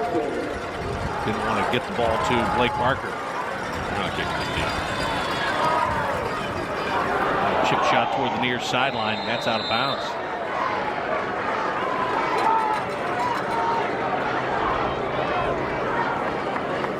So Chardon comes back out and good ball. Kicked out of bounds. Kicking team. During the regular season, or during the season, Hilltoppers outscored their opponents just under 44 points a game and 7.5 points for the opposing team. Tonight they're down by 7. It's the most points they've allowed all year. Twice they gave up 14 points, once 13. But I think it's important they got to settle down and run their offense right. I mean, they're in the game. Like, you don't have to do anything flashy. You got the flashy play, you got the big touchdown. Now do what you do. Well, they almost fumbled the ball, and Fetchick is taken down for a loss by Thompson. Fetchick and Pettyjohn couldn't handle the exchange between the two of them, and that's a big loss. The timing on this offense has got to be spot on. It's, you've repped it all year. It should be, but hey, look, there's a lot on the line here, and one little miscue is going to cost them about 8 yards there. That's a lot on the line in a big series right here after what just happened. Totally agree. I go back to that halfback pass. I mean, you know me, I'm going to call a spade a spade. I don't think that was the right time for that. Magic rolling, throwing. He's got a man at the 40-yard line, and taken down at the 42-yard line is Pettyjohn. Well, he got hog-tied. Fortunate for that DeSales defense, no penalty, but they picked up a big chunk there. Now they got a third man as well. It's a nice throw there by Fetchick, who's now got his second completion. Yeah, his first one went for a touchdown. Another big play for him here. They're down at 6. You just don't want to give the ball back to DeSales at this point in time. And I'm telling you, Chardon knows that. Patrick, they roll him to the left. He's got some time. Makes a move, sees the marker, and did he get there? He reached the ball out. See where they're going to spot it here. Well, there was a major miscue on the route right there, and I'm not sure who it was, but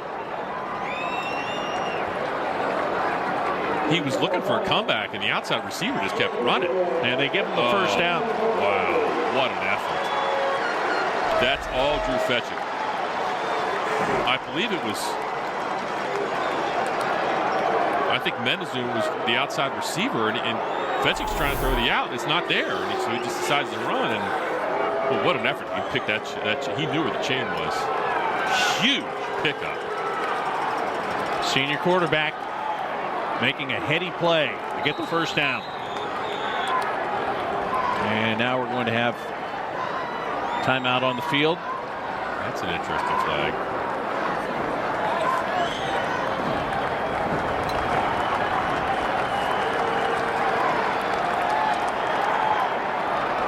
That is interesting, and that's a long conversation going on down there as Drew Fetchick is waiting like everyone else to find out what the call is. Here it is. There's no flag on the play. Play clock should have been reset to 25. And there you go. Yeah, it didn't seem like that much time had elapsed for the play clock. Good, see, I like that. Good job with the conference right there. You get it ironed out, no flag, move on. Hand off and over the right side. An opportunity and down to the 41-yard line on the carry that time. So good job there, Evan Ash. He's been quiet all night. Here's a guy that's he's averaging 8 yards a carry. His 31st carry of the year. He doesn't see it very much, but I'll tell you, he's got some speed. And I think they need that a little bit offensively to keep DeSales a little bit more off balance, which is going to open up Pettijohn a little more. Fetchick, remember, Fetchick can run the football. He set up the first drive with a big run. And Fetchick tries to go up the middle. Quintel Quinn is there to meet him. I'll tell you what, Drew Fetchick, 6 foot 175, just took on Quintel Quinn and ran 2 yards with Quinn on top of him. This kid's showing me something. You need seniors and veterans to step up in a case like this. And Mary Lee asked you a great question to coaching about your seniors, and now you got one stepping up in Drew Fetchick right now when his team needs him most.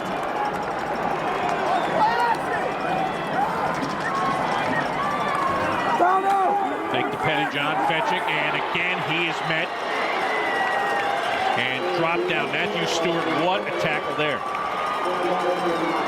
Well, I can't tell if this was a read situation. If he'd have given it, if he'd have given that ball to Pettijohn, they had a play on. He opted to keep it. Boy, Matthew Stewart just buried him. Now you're getting him down in that 2-down territory. It's 3rd and 5. Now they got a great kicker in Tager who could go 50 plus, but I think you're thinking 2 downs, get the first down. Double handoff, and it fooled no one. Great job to get in there on the penetration by Max Shula and make the tackle. Well, that's great film study by DeSales right there. We haven't seen that play all night long, and Shula absolutely jumped it.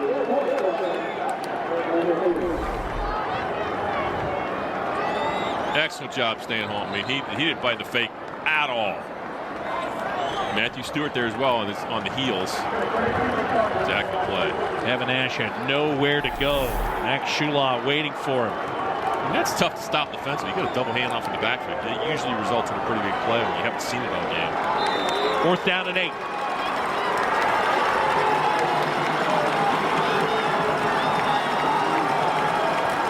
Fetchick to throw. And he does throw it. Near side broken up.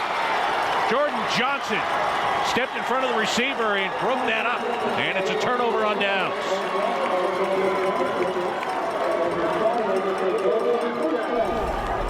What a great play by Jordan Johnson. One-on-one. I like the decision, but Johnson just breaks on it. Great closing speed. A good throw, too. Well, Jordan Johnson, we've seen him make some offensive plays tonight. This is his biggest defensive play of the night. And with the turnover on downs, Jordan stays out there to go to his wide receiver spot. Hobgood with a handoff, and Quinn nowhere to go. Great job to get in there and make the tackle. It's Christian Hall, who's got 19 tackles for loss in the year. That'll be his 20th. Great penetration. Boy, they need that, because at this point, no team has had more than a 7-point lead. DeSales got a chance. They can go up 2 scores here, but Chardon gets a great play on first down from Hall. Losing 4 on that one. Second down and 14. Spread them out. 3-by-1 look. We haven't seen this very much. Hobgood looking to throw. Screen over the middle, and that ball's on the ground. The ball is loose. That ball's on the ground. We'll have to unpile them and see who winds up with it. Nathan Barber had the ball. He's the one that had it knocked out, and he's the one that got it back. Boy, Kay McDevitt made a heck of a play, because this play had a chance to go for a lot. McDevitt's the middle linebacker, number 7, who's going to close right here and make the play, and he gets his head on. He separates the football too. That did come out. Big play by It's funny, it was McDevitt earlier on that punt that reached back and stole it from DeSales, and he just had it stolen from him right there. So you see McDevitt and Hall both make back-to-back big plays. They're down to 12. Take the handoff. Hobgood running out of time, just puts it up. And this is caught! Just outside the 30-yard line. They're going to mark it at the 31-yard line. Jordan Johnson goes up and gets it. And there's a flag on the play. He's got a 2-inch advantage on the corner, Kevin Doyle, and boy, that's Hobgood just trusting Johnson's going to go up and make that play. Let's see what we got here. Yeah, everybody's leaning like it's against DeSales. I don't know.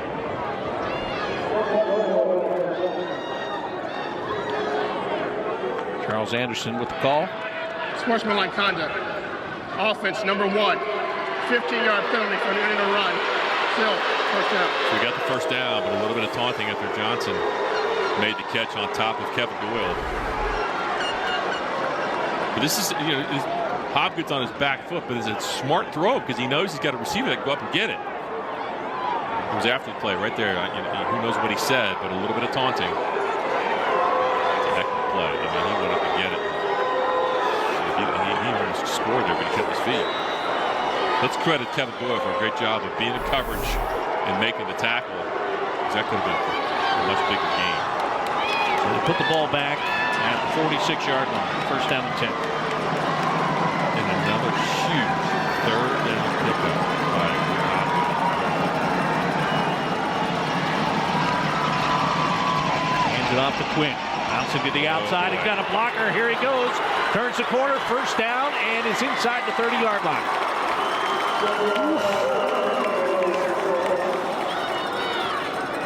Where they keep running that tandem of Bill Kane and Will Haas, left guard, left tackle, with a counter tray look. And it has been efficient all night long. You see the guard, 61-53 pulling, good blocks, hat on a hat. Mendelssohn can't quite make the play. Looks like he tripped on blade of grass. On the sidelines right now. Jonathan Thompson checks into the backfield. Luxury that Ryan Wiggins has. Hand it off to Thompson. This one's going down. Yeah, he is going down this time. Plenty of white jerseys there, led by Vince Ferrante. Ferrante there, Mendelssohn there. Gavin Slife. I mean, this is huge for Chardon right now. They cannot give up points. If they go down by 2 scores, that's going to be that's quite a bit. They've got to make a stop, and I'm telling you, Mitch Hewitt knows it. Out nicely, and Nathan Barber check back in. So it's a 3-receiver set here. Thompson still the running back. Make the hand off to him. They want to put it down the near sideline, and that is caught. And it's a touchdown. Push off. Jordan Johnson with the catch for the touchdown. You got away with one there. Well, I want to say great throw by Whit Hopgood. Love the play call there. Frank Cromwell, offense coordinator here. Little play fake. They're going for the home run. Again, good coverage, but you got a little mismatch, and he just separates. And he's going to catch it every time. We've seen that all tonight. He's going to make that play. They're lining up, faking to go for two. Pentello, who's the backup quarterback, is the holder, so he now gets back in position, and Bachman will attempt the extra point. And St. Francis DeSales with another second-half touchdown. Leads 28-14. Whit Hopgood, quarterback, he's taken over this game. Smart decisions, great throws. We talked so much about the running games. I mean, the passing game has been the difference tonight. Whit Hopgood's just been money on third downs especially, but this is a great throw. I mean, you can't stop this. And Jordan Johnson has just been money catching the football tonight. And Kevin Doyle, seeing him make a couple of big catches on that drive. That one for a touchdown. 2:07 left here in the third quarter, and if you're Chardon, you've got to be stunned right now. And there's no time to be stunned. You got to come back and get points. They do, and again, DeSales has killed them on third downs tonight. That's it's third. They've had him in third long quite a bit. DeSales keeps converting. I'm going to go back to it. I'm going to keep hammering this. The halfback pass when he got a tie game, he just scored. It was too much, and it cost him. And DeSales came right back and scored. It's cost him 14 points. It changed the momentum in the second half. Because Chardon had it. Bachman with a line drive kick. Taken to the 10. And Martin breaks through the first wave. Takes a big hit at the 32. Winds up down at the 34.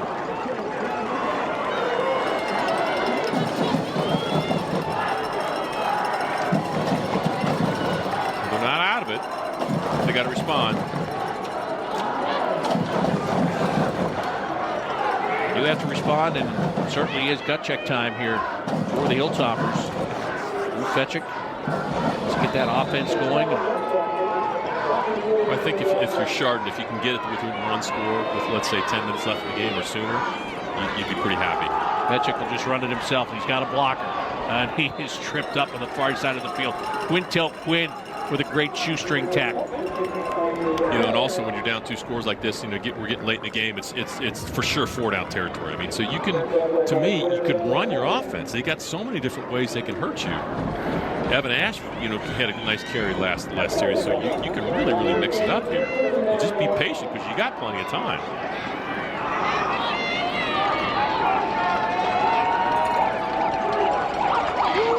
Handing off and coming over the left side, Pettyjohn. And he has enough for the first down. And that's their bread and butter right there. And Pettyjohn really wins up there. You think about this. James Pettyjohn is averaging 12.2 yards per carry. Think about that. I've seen some backs 8 or 9 yards per carry, having a great year, but 12.2, come on. Now, he's not doing that tonight. No. Yeah, his numbers coming into this are eye-popping. He started the night with 1,559 yards, 20 touchdowns. They have held him in check for the most part tonight. He hasn't been a dominant part of the game tonight. I'll hand it off to him again. Looking to go left side. He's caught from behind and brought down. It was Shula again that gets a hold of him. Max Shula really stepping up here in the second half. And let's mention this 6 foot, 200-pound freshman. There it is. You're looking at me like, no, yes, I knew where I was going. I did. I was looking at the same thing. I was just going to. I thought, we didn't talk about this earlier, but I'm pretty sure, and as I was checking it, you were saying it. And, yeah. You don't see too many sophomores playing for DeSales, but he's a freshman. He didn't look like it, that's for sure. Gain of 1 second and 9. Magic rolling, throwing. He's got a man near side. And that's Pettyjohn pushed down at the 35, another first down. How versatile is Pettyjohn? That's his second catch. He does have a touchdown reception on the year, as well as all of his rushing touchdowns. And that play is going to be the final play of the third quarter. So the Hilltoppers are on the move. That's the good news. The bad news for them is that after getting the first score here in the second half, they have given up a pair of touchdowns to DeSales. And so at the end of 3 quarters, it is DeSales 28 and Chardon 14.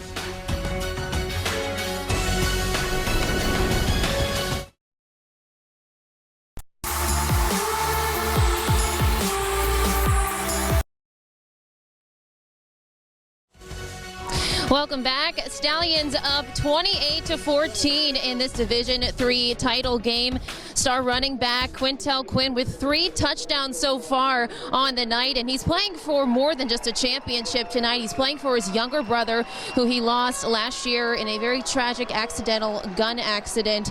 Now, his brother was an incredible athlete, Xavier. Coach Wiggins telling me he would have started as a freshman. He would have played side by side with his brother, but this has been a motivation for Quintel and this entire team. Coach told me it's brought them closer together. They look out for each other, and he's heard Quintel say that he thinks about his brother all the time and tries to play in a lot of ways for his brother. It's something he'll take with him as long as he plays the game. Guys. Thank you, Mary Lee. And a short gain for Fetchick there, and there's going to be a holding call against Chardon.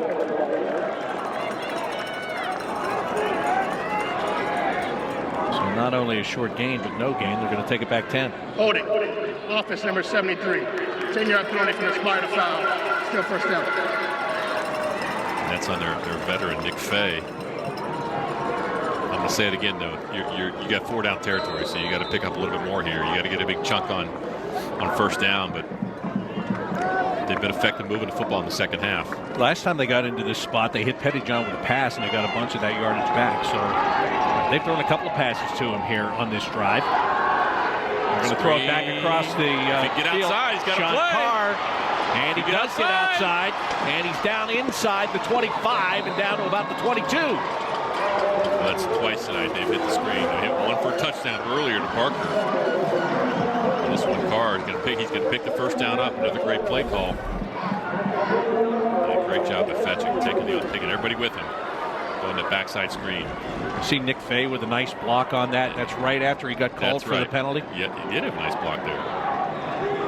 See, I like how you think, right? You know, you mentioned offensive line when they hold, right? That's the only time they ever get mentioned. But we mentioned them tonight. I'm going to tell you that. That's right. They were my stars to watch, by the way. Exactly. And here goes Fetchick for not much. Yeah, and it's funny because you concentrated on that offensive line before the game. Look, it's not that they've done a bad job. It's just that DeSales has done a better job than they have to this point. And the more I looked at this game, and we talked about this in the pregame, was I felt like the better defense would win this game. Because both teams are really good offensively. Both teams have great backs, great offensive lines. And to date, to this point, that DeSales defense is winning that battle. Hand it off and trying to turn the corner and just able to get the corner turned that time is Ash. Evan Ash, you mentioned earlier he was quiet throughout the first half. They're getting him involved a little bit here in the second. I think you got to run him a little bit more. It just opens up everything else. Dad Eric played in the '94 championship game, so Evan getting an opportunity to play here tonight, as you just said, getting to contribute a little bit now. Third down coming up. Last week.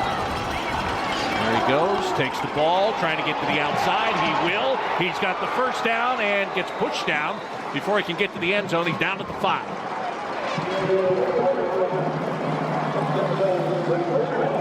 James Pettyjohn. First down run. But they have to take the attitude right here. We have to score. We got to make it 28-21. Get great execution right here. He's been cutting this up all game. This time he bounced it outside. Thompson can't catch up to him.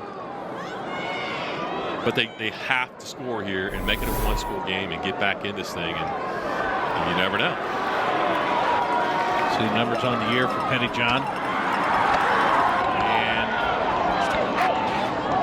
not going to get much on this. Down to the 3-yard line. We got some extracurricular there.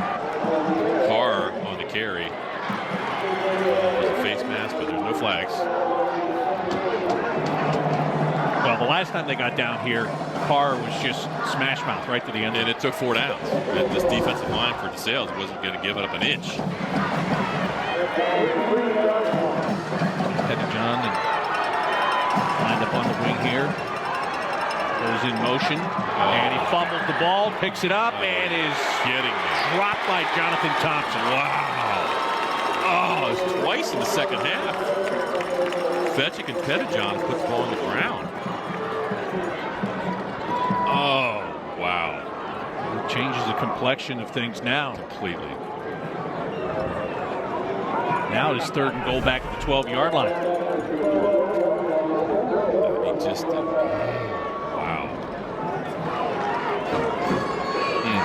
Pick that ball up and looks up and sees Jonathan Thompson, knowing that he's not going to let it go anywhere. Now you got to look for Fetchick rolling out here. You can throw a screen and just let him sprint out and throw it.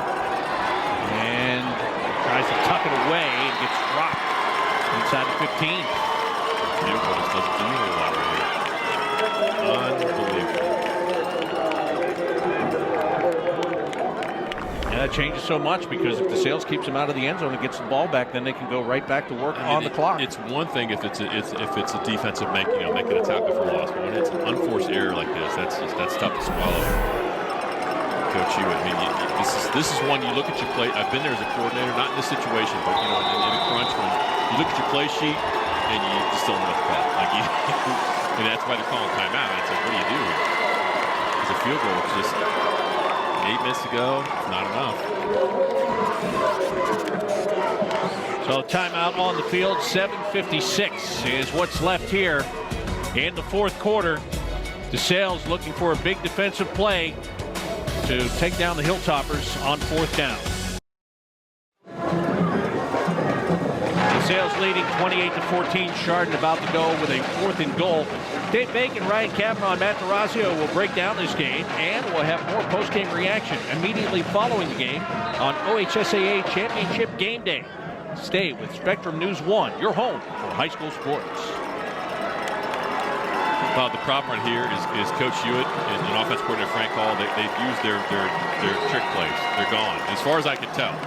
They've used their screens. You just can't go back to that well again. So we'll see what they come up with. 4th down and goal. Fetchick, backside pressure, throws, has a man. They bring it back. They did have one more in the back. They did. Wow. The hook and ladder. Are you kidding me? Evan Ash. Look at him smiling. Look at that smile.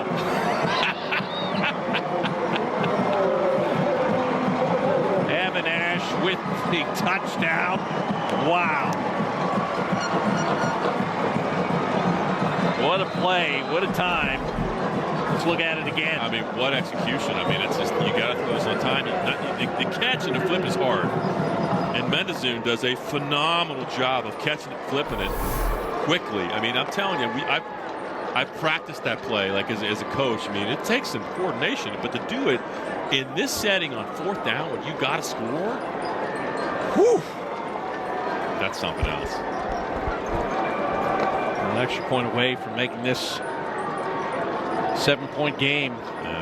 This is going to get replayed, but I can't imagine this gets overturned. It looked pretty clean. What are they looking at? What are they possibly looking at? I don't know. That's a good question. That was pretty nice. That's a good question.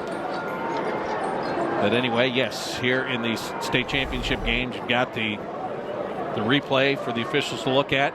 Great job. Oh, they're looking to see if his knee was down, aren't they? That's what they'd be looking at. Oh, boy. Is his knee down before he pitches it? And nope. Oh, yep, maybe. It might be. Oh, no. Ah. Oh, boy. Why'd you have to bring that up? I mean, I was feeling good about this. I know. I mean, I liked the close game. From that angle. That angle you can't use. That's not the better angle, obviously. Yeah. This one might be a better one. That is. It's got to be. It's supposed to be conclusive, right? Conclusive, correct. Yeah. There was. I think the second look we saw was the one. Well, the one we reacted to was the one right, that we were thought like, maybe. Boy. Yeah, let's see. Here's one. Yeah. But the ball's out. The ball was out there. Okay. See, so right there, there's enough doubt. There's reasonable doubt for where I'm looking at it. And if you're watching, my bias is a close game. and I'll tell you something. In a game like this, not just the way this game is going, it would be It would be extremely unfortunate to overturn that play. But let's take all that out of the picture. I think the ball was out of his hands. It was close enough that I just can't see you overturning that. Well, the officials get all of those looks that we just saw. They've got more. They've got more than we've seen. So we'll let them go through it. I wouldn't want to. We're getting a reaction there. I mean, DeSales is acting like they know what's going to happen here. Yeah, they are acting that way. We're all going to find out right now. After further review, the call on the field has been reversed. The first receiver caught the ball and his knee was down at the 4-yard line. Therefore, turnover on downs. 1st and 10 DeSales. Now there's the verdict. They saw enough to feel that his knee was down before the ball was out. That stinks.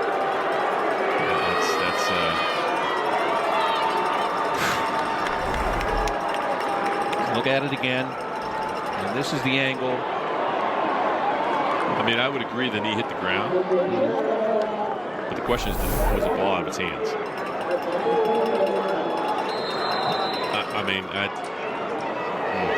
can argue with one, but it's called. It is the call. And now for DeSales, they're at their own 4-yard line. They got to get out of the end zone and get some breathing room. And Quintel Quinn's trying to do that. And Quinn just driving the pile to the 6.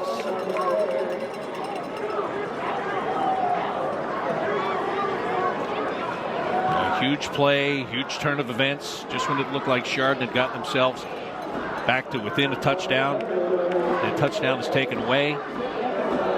Now for DeSales, the job here is very simple. Run the clock. Absolutely. I mean, you can feel like the wind just went out of the sails of Chardon right there. And see what this defense can do if they can step up. Yeah, if you're DeSales, you just got to grind out the first down.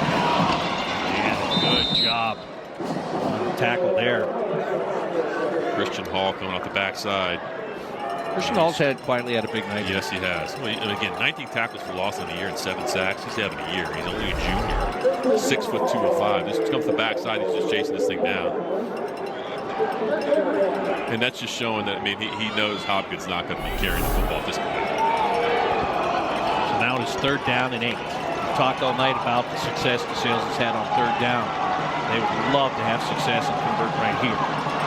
Otherwise, they'll be punting back to red zone.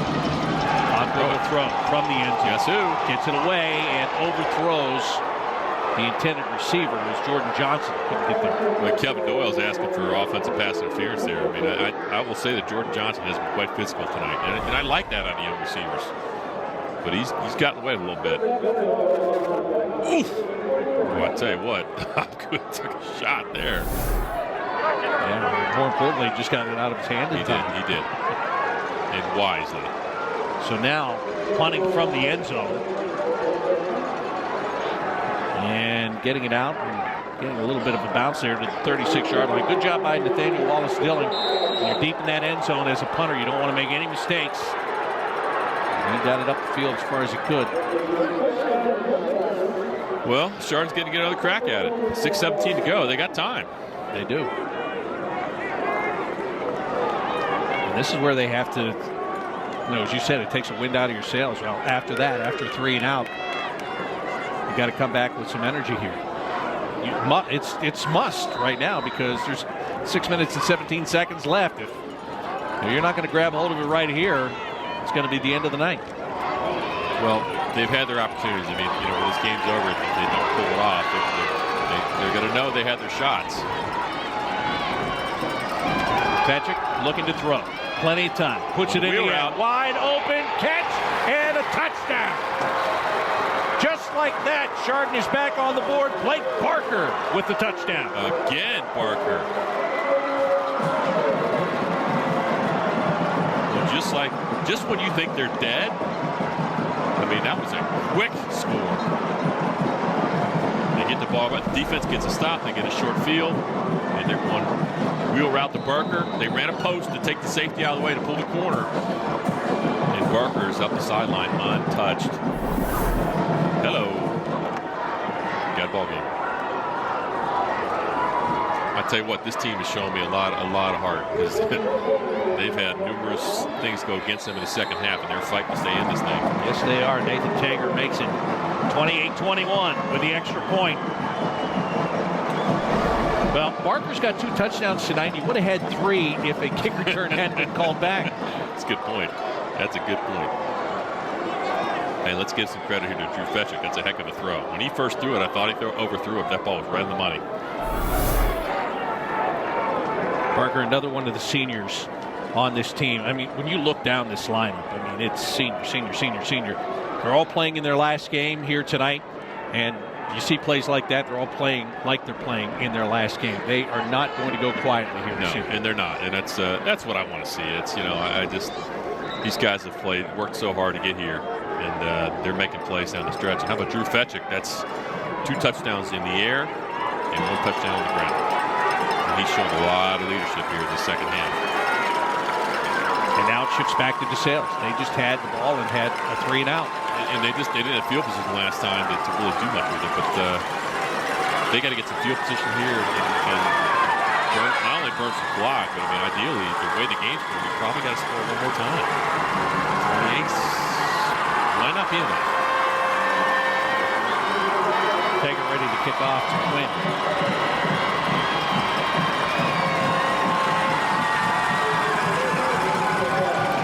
Quinn taking it at the 10. One tackle, has some room on the near side, and will go out of bounds at the 43-yard line. And I was about to ask the question, you know, do you really want to kick that? Would have been a good question. Because on the flip side, they stopped kicking to Barker. Right. I'm just saying, if it were me, not kicking to him.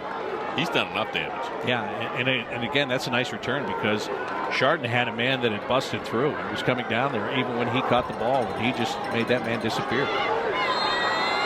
And he takes it. We're going to put the ball at the 45-yard line, so a 35-yard return. And how nice is it if Quinn gets to go to the sideline, take a break, and let Jonathan Thompson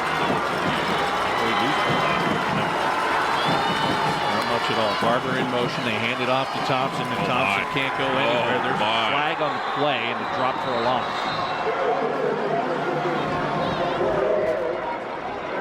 That's going to be a chop block. Let's see if they decline this. Personal foul. Chop block. Offense, number 74 and 53. 15-yard penalty. Still first down. We'll take that. No, they did decline. And that's a tough one, because that's 15 yards. I mean, you get a loss of 4, but as good as DeSales has been on third downs, I might take the yards there, but Coach Hewitt says he's going to decline it, which in most cases is good. But man, Whip Hobgood's been so good on third downs tonight. Quintel Quinn is back in the game. No free safety to be Jordan Johnson one-on-one. Hand it off to Quinn. Better step up the middle, crosses the 45 to the 46. And that has him just back past the original line of scrimmage, 3rd down and 9. And here we go. We've been here quite a bit tonight. DeSales has just been money on third downs. Hopkins completed quite a few throwing the football. And I'm telling you, the matchup right here, it's Jordan Johnson and Kevin Boyle. And I hope, not a hope, but I think for Chardon, you got to give him some help over the top. Right now, you got some of the guys in the box. You can't leave Jordan Johnson. And he is. Hobgood hands it off to Quinn. Quinn bounces off the first would-be tackler. Whoa! Drugged down at the 40. Blake Barker. Are you kidding me? He's having a half. Look at him. He's walking on air right now. Now the momentum is shifted right back to Chardon here in this 4th quarter. Look at that. Barker with the great tackle. Christian Hall had the initial hit. Barker threw him down. A low line drive kick and a DeSales roll inside the 10, down at the 9.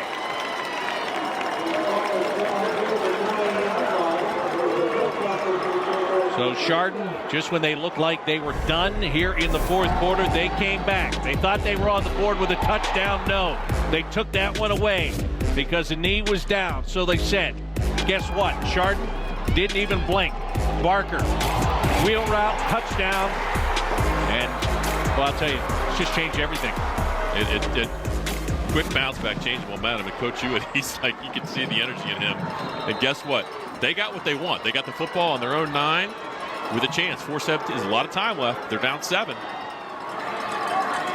Vechik hands it off, and another big tackle as Pettijohn gets taken down. Freshman again. Shulaw. Max Shulaw. Oof. You just don't see that. I mean, a freshman playing at that level. And that play looked like it had a chance. Yeah, and it winds up being no gain. 2nd down and 10.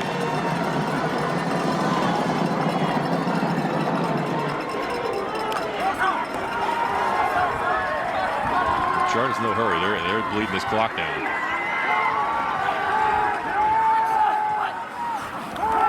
Vechik the throw. And that one gets tipped and caught! And coming up the field, lumbering his way across the 50-yard line before being brought down at the 45-yard line is Brady Tote. What a catch. I thought there might be interference, that there was a little bit of contact before, and I didn't assume he was going to catch the tip, but he did. Wow. Vechik has it pretty much under control right now. Yeah, you know it's going well when there's a tip, and you still make the catch and get a big yardage. Jordan Johnson again there. Now he got there early for sure, but I'm telling you what, great throw, and he threw it on time. He's got a man. He's got a man. Yes, he does. And up the far sideline goes Chardon. And this is Alex McDonald knocked out of bounds inside the 20, inside the 15 actually. Mitch Hewitt said it at halftime. He was talking to Mary Lee. He said, we need more quarterback play. They had 0 completions in the first half. They're just going counter. It's a great job anticipating the DN. He finds his tight end, Alex McDonald, 6'4", 210 junior, and they are in business quickly. Remember, this drive started in their own 9-yard line. Just under 3 minutes to play here in the fourth quarter. 28-21. Chardon trying to come back and tie it. Marching right down the field. And quarterback keeps it himself. Vechik not getting much. Does get to the 9. Boy, Bob, now you got to play that chess match of you take your time. You don't. If you score, you don't want to leave DeSales much.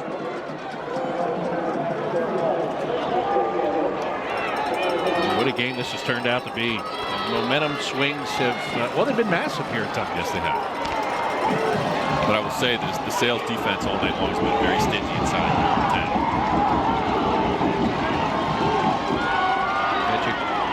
Reposition Carr. Hand it off. And he's got it. Ash He's got it. The corner. And he should be there for the touchdown.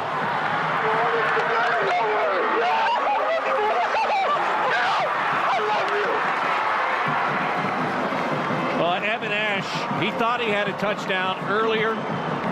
And after the review, they took his touchdown away. He comes up with perhaps a bigger touchdown right here. Boy, great blocking up front. Ash goes in, and I was wondering, excellent block. Ash gets to the end zone, gets to the side. That was set up by great blocking. But I was questioning what Mitch Hewitt would do.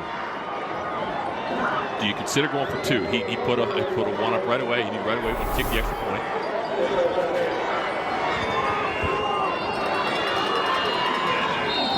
The extra point is good. 28-28. 2:13 remaining here in the fourth quarter. Chardon was down by 14. They looked like they were left for dead.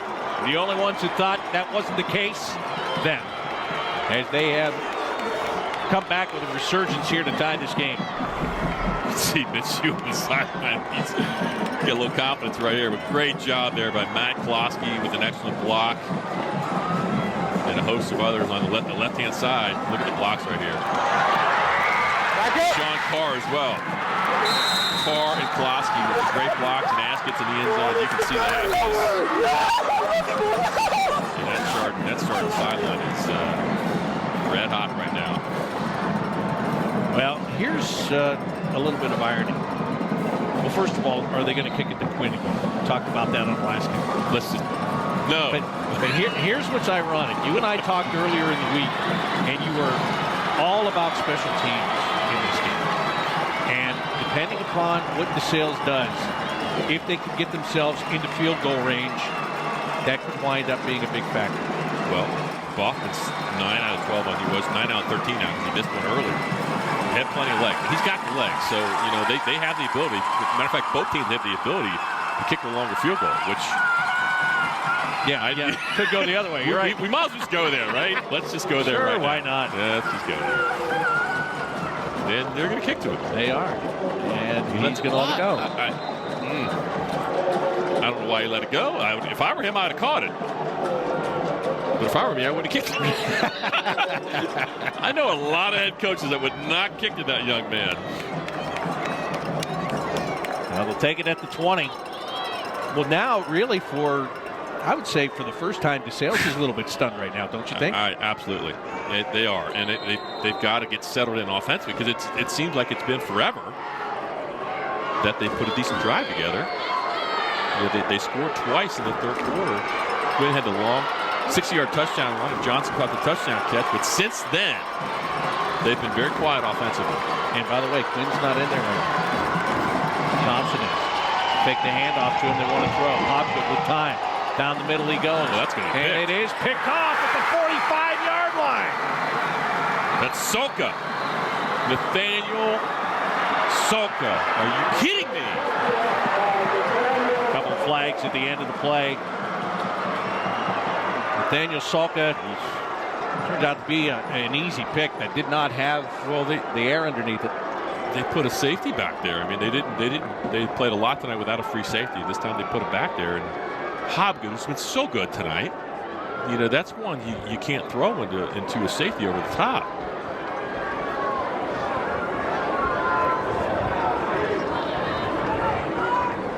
I'm assuming these flags are for celebration after the interception and the tackle.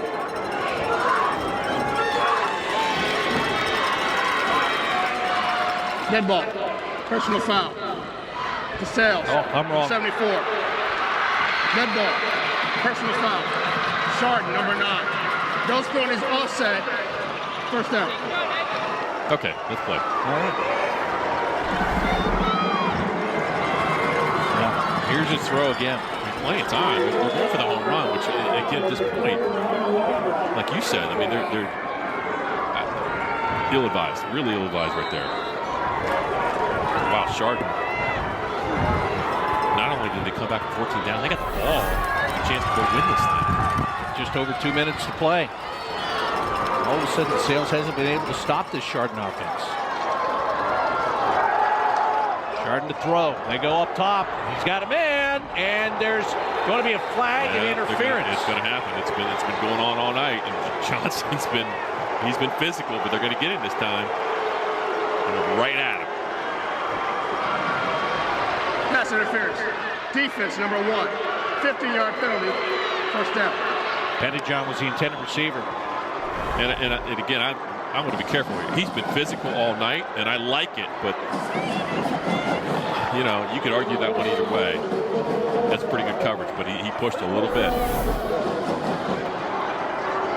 Ball is down to the 34-yard line.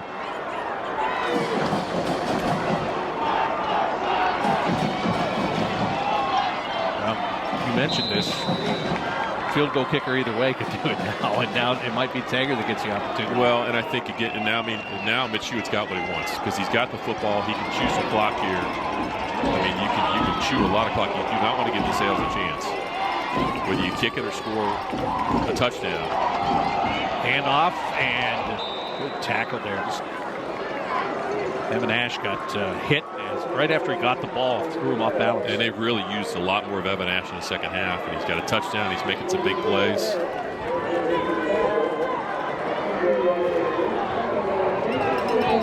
John back in the shotgun. Throws it near side. Fetchick was in the shotgun. Pettyjohn makes the catch and gets a couple of yards inside the 30.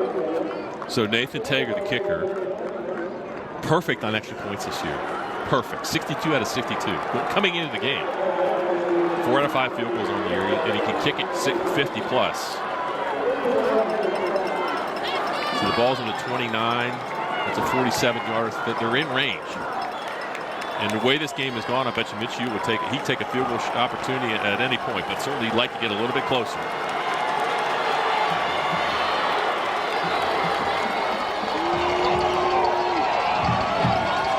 The wide out to the right. They hand it off to Pettyjohn, and he is going to be blocked down.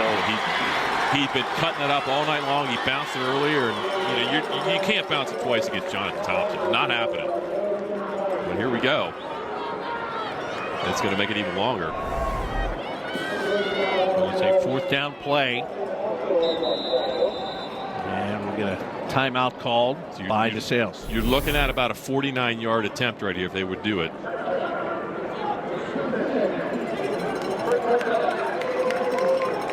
That's DeSales' first timeout. 104 remaining here in the 4th quarter. 28-28. And there's a lot of things in play here if they go to kick this thing. DeSales has had they've had some pressure, meaning you got a potential block in play. I mean, this could be a field goal for the win. It could be if you block it, if you're DeSales, you could run it back for the win. Now last year's Division III game went to overtime. And that was a great game. I was on the cover for that game. Trotwood beat a very good Mansfield team. And my good friend and former teammate Jeff Graham, the head coach of Trotwood, that was such an impressive win. They pulled it out in the end. And that's one game. I don't normally do that, but I went down to the winning locker room afterwards just to see what was going on, right? They had their own DJ. It was the coolest thing. They let me just see that and be a part of it. It was pretty neat. The Tager is out there to attempt the field goal. 49 yards. And if you're watching at home, he's got the leg. It's probably 50-50 chance. Wasn't even on the team at the beginning of the year. They went through the halls and recruited him. Here he has a chance to put his team on top. It's long enough. And it is no good. Left. Well, just like Bachman earlier when he tried the long field goal, it went wide left both ways now. And now there's exactly 1 minute on the clock. He didn't get what he wanted out of this. It looked like it was going to be long enough and it was left all the way. Things get real quiet all of a sudden. How do you think Ryan Wiggins feels right now? They just dodged a big bullet right there. That's right. And the good thing is that for Chardon is that DeSales has to go all the way back to the 20.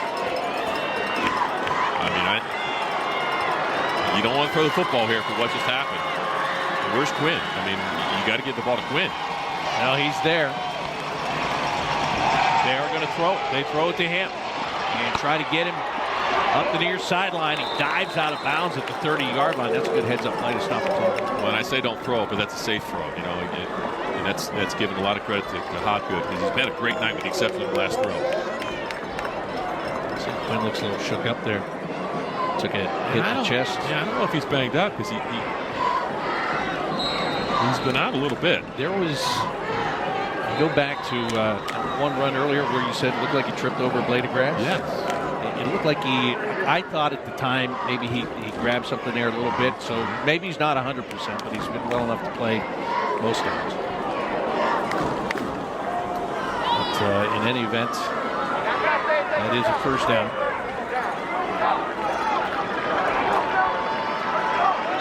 Well, what they would love to do is spring one of these guys in the backfield for a long run. Saw it to start the game. And I should say, injury-wise, Nathaniel Soka just went off the field. He's the one that made the interception. A lot of times you see him back in coverage. That's a factor. So you got to pay attention to who's covering Jordan Johnson. If there's a safety back there, they're going too deep safety, which they should. They should not let Jordan Johnson take the field without safety help. Jonathan Thompson is in the backfield. Hopgood fakes the handoff to him and he throws. And he's got his man and about the 38-yard line, making his first catch of the night is kind of nicely. They're going no huddle.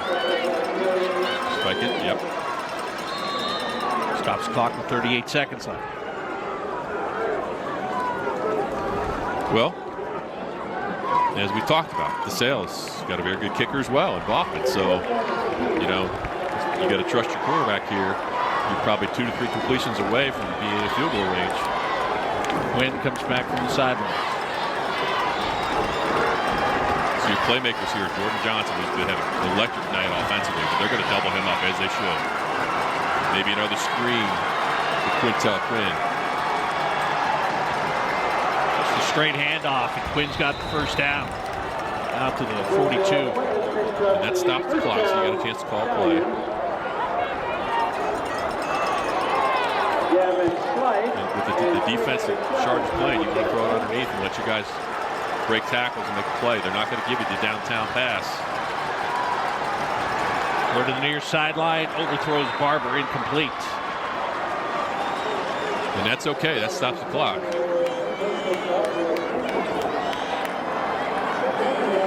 I will say this, the middle of the field, crossing routes are open. You know, digs, crossing routes are open. It's going to chew up more time, but in high school, if you get the first down, it will stop the clock.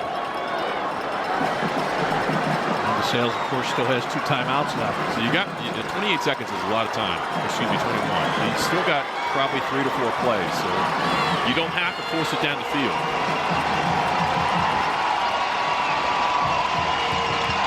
Good, plenty of pressure coming, and Barber can't reach out and make that catch. That was just unloaded under pressure. They're just trying to run a slip screen all the way right there, and it was well defended. I believe Vince Ferrante was one right on top of that. I like that play call because that's one if you can get it past that first wave, that could be a big play.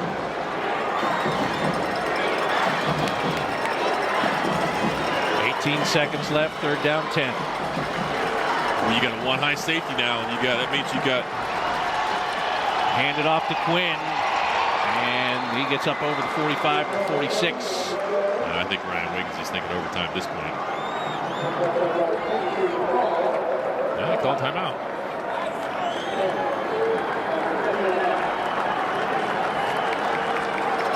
So a 4th down play coming up here. 13 seconds left. This is an interesting dilemma right here. Because, you know, if you punt, you certainly risk a block. If you go for it, 13 seconds left. If you don't get it, you're going to give Chardon the ball at midfield. I wouldn't want to have to make this call. No, this is... I would tell you, I come from a standpoint of being aggressive in this situation and putting the ball in my playmaker's hands, thinking, okay, if we're going to go down, I got to be able to sleep at night, right? So it's a little bit gutsy right here if you go for it, but if you do, you're thinking Johnson or Quintel Quinn and give a shot to make a play. These players have worked hard to get in this situation. Let's let them make a play. They're going to go for it. 4th down and 7. Well, no, timeout here. You could also pooch punt this thing. Yeah.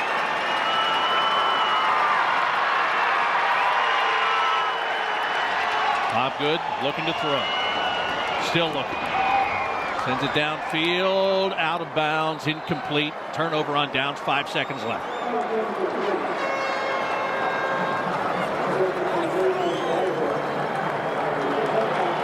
Well, there have been some missed opportunities for Chardon in this game. There was Blake Barker with what he thought was a touchdown, but there you see there was a hold on the return. That one got called back, so that was a missed opportunity.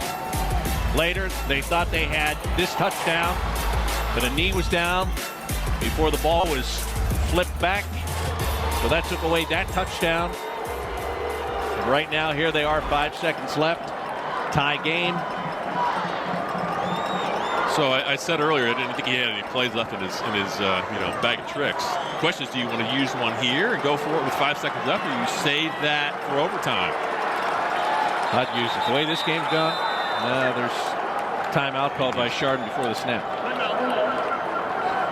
I think that's wise because you can see what kind of defense you're going to look at. Now 1 point. DeSales had a 28-14 lead. And Chardon came rushing back Actually, both teams, when it comes to turnovers, both teams have capitalized on turnovers. They've taken a turnover and turned them into points. Yep. So what do you do here? I mean, you've seen a couple throwback screens. I don't like those so much right here. You tell them, like talking through if I'm a coordinator, where are you going to go with this? The throwback screen, while good, he's running a couple times. You risk an interception. I like a wheel route where you have maybe a post wheel route combination. You let Fetchick make the decision. You're going to have deep safeties. I know that. Or do you throw a dig? I like throwing a dig right here, 15 yards. Underneath the safeties, get the ball to an Ash, or a McDonald, or a Mendezoom, catch the ball at 15 yards and let him see if he can take it from there. Fetchick ready.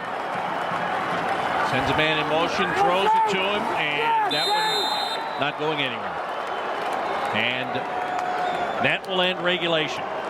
And we will head to overtime. 28-28 and the Division III state championship game.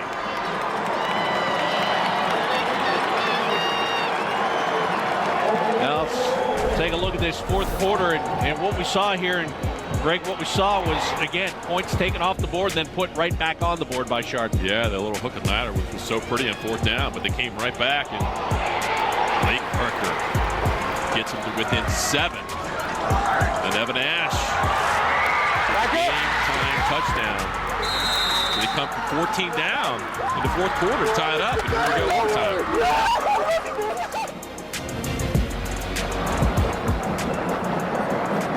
Now let's take a look at the overtime rules. Each team has one possession. Starts at the 20-yard line. If the defensive team gains possession, the play will be blown dead. One timeout per overtime period for each team.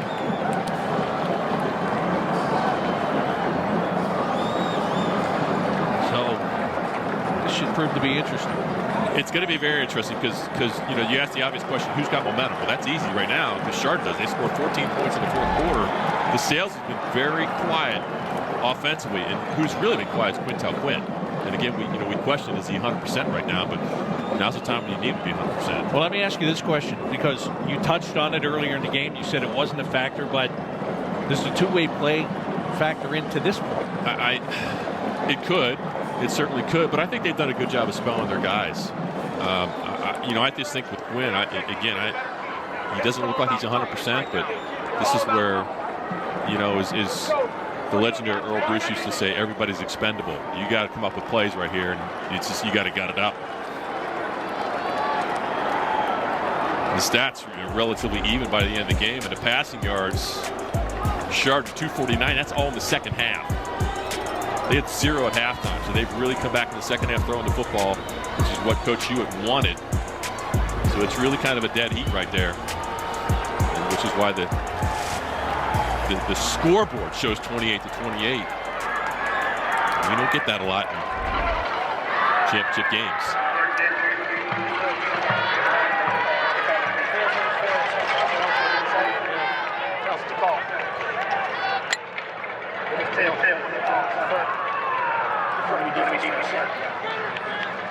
Hit the goal you want to go to. You want to go to this goal? What? No, you're not. First down this way. So DeSales will get the ball first. And that's because Chardon decided they would like to play defense first. I don't blame them. The defense has been good here, and the DeSales offense has stalled in the last couple of drives. You want to win the coin toss. Everybody knows that, because you can dictate. You want to play defense first, so you can understand what you got to do offensively when it's your turn. And I think for Brian Cromwell, the offensive coordinator, Brian Wiggins, you got to find something now. You've been a little bit stagnant on offense since that. Really, they blitzed them in the first part of that third quarter. A couple of big plays with the Johnson touchdown reception, the Quinn 60-yard touchdown run. It's third of the night, but since then, real quiet.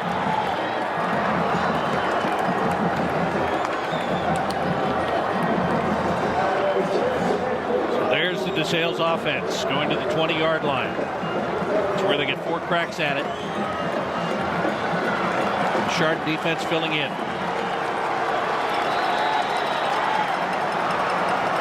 The only time That DeSales loss this year was in double overtime to Bishop Watterson. Fake a handoff to Quintel Quinn. Hopgood throws to the near sideline, and that is caught. And getting knocked out of bounds is Jason Velasquez after about a 5-yard gain, maybe a 6-yard gain. Boy, hit his tight end. Braden Jen was wide open, like touchdown open. And they'll take the game, trust me, but when he sees it on film, he will not believe how wide open 88 was. That's when you can maybe come back to it if you need it at a later point. But I think you got to give the ball. You give it to Quinn here. I mean, it's a block. He's getting the football. And he takes it, and he gets hit right at the line, and he leans forward. And he's going to be to about the 12-yard line. This is when you got to understand what you're doing offensively. I mean, you got to know what you want to do next play. I remember all the time the head coach would always be in my ear, know what you're going to do on 4th down if we don't get it. DeSales has been very effective all night on 3rd downs. But if it's 4th and 1, what are you going to do? No doubt I'm giving the ball to 28 again here, though. He takes it, and he goes forward, and he steps out of the first tackle and has the 1st down.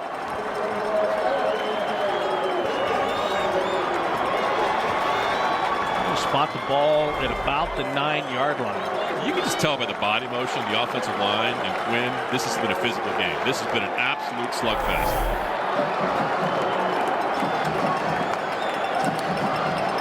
First and goal from the 9. I like the play action here again because they're going to be expecting Quinn to run your play action here and let Hopgood find somebody open because it'll be open. Quinn trying to bounce to the outside, cut back, and a short gain. Again, if you got to go play action, you want to do it on 1st or 2nd down. I'm going to repeat this. 3rd down's not the best time for that. Help your quarterback out here. And again, you got Jordan Johnson, who's had a big night. Right. He's out there wide to the right, one-on-one coverage. I mean, again, there's other school of thought, which is, Quintel Quinn's got 3 touchdowns tonight. I mean, let's give him the ball. I mean, you want to go with your best, and I get that, but now's your time for play action. 88 was wide open last time. They do hand it to Quinn, and he will only get to about the 5. Blake Barker again. He has had a heck of a night. Yeah, this offense is, I think it's what you said. I was going to say it's stalled, but I think it's what you said up front. I mean, these guys have just been pounded all night long, and the defense is still coming strong here.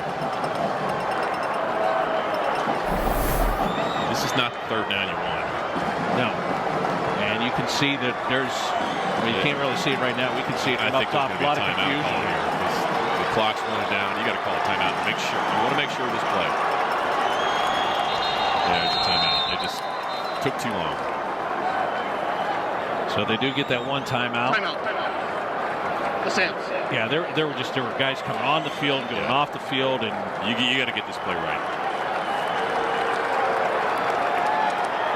So no time for a decision. 3rd down and goal from the 7. Here in overtime.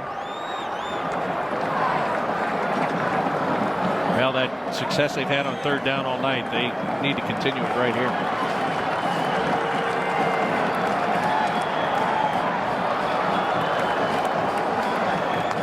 I mean, I think this is one you got to put the ball with a play action look and give Hopgood some options. I just think Quintel Quinn's too obvious of a choice right here to run the football. Now, throwing it to him's another thing. Whether you throw a screen or a swing pass. Maybe you throw a slant with a swing pass option for Quintel Quinn. Johnson's been certainly open all night, but I go back to you're not in a good place here because they expect play action, which puts a little more heat on Hopgood. Let's see if he can make another play. He's been doing it all night. Quarterback draw would be great here. They have not shown this all night. Run quarterback draw and let Quintel Quinn lead block. 4 receiver set. Hopgood drops back to throw. Rolls, and he throws, and it is going to be incomplete.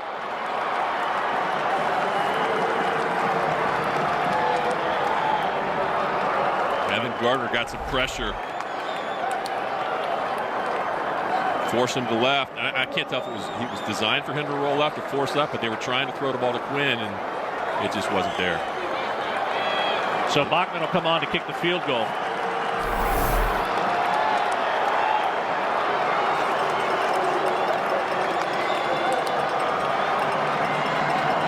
See his numbers 9 for 13. He did miss one tonight. He's taking his time. Like, let's go. We got to get this thing off. And it's blocked. And it is blocked by Chardon. DeSales gets no points. And Chardon's about to get their crack from the 20-yard line. It came off the edge. Let's see if we can get a number on that. Trey Leapart, I believe, 15 off the edge. Look at him lay out. Yep, got him in the top arm. That is selling out right there. Bachman was slow to line up right there. I mean, the clock was running down, and the rhythm wasn't there. And Leapart, what a play. Watch him lay out here. I mean, that's a complete sellout. So now it is Chardon. If they can get points, they can be champions. 1st and 10 from the 20.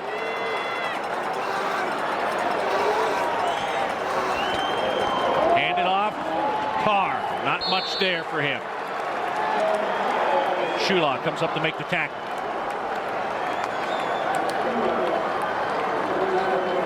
Well, I'm sure Mitch Hewitt and his offensive coordinator Frank Hall want to do it with their offense and not have to go kick it.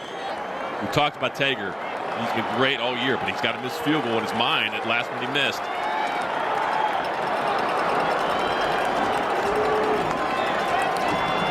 And for Pettyjohn. They put Solka up to the top of the screen there. Handed off. Ash. And Ash going to be caught before he gets to the 15. Real aggressive on the play calls here. I mean, they're in a 3rd and 5, so they're chipping away. I think you got to go back to Pettyjohn on that fly sweep and let him cut it vertically. He's been trying to run it outside, but I think you got to coach him up and say, look for the vertical seam, because that could go for a touchdown. Bad news is they put it on the ground twice tonight. Yeah, he and Fetchick. But I think that's your go-to. That's your bread and butter. Run it right at Thompson. Fake the pitch. Hand it off. Oh, and you got it. And flag. Oh. Mitch Hewitt cannot believe this. Start. Offense number 9. 5-yard penalty. Still 3rd down.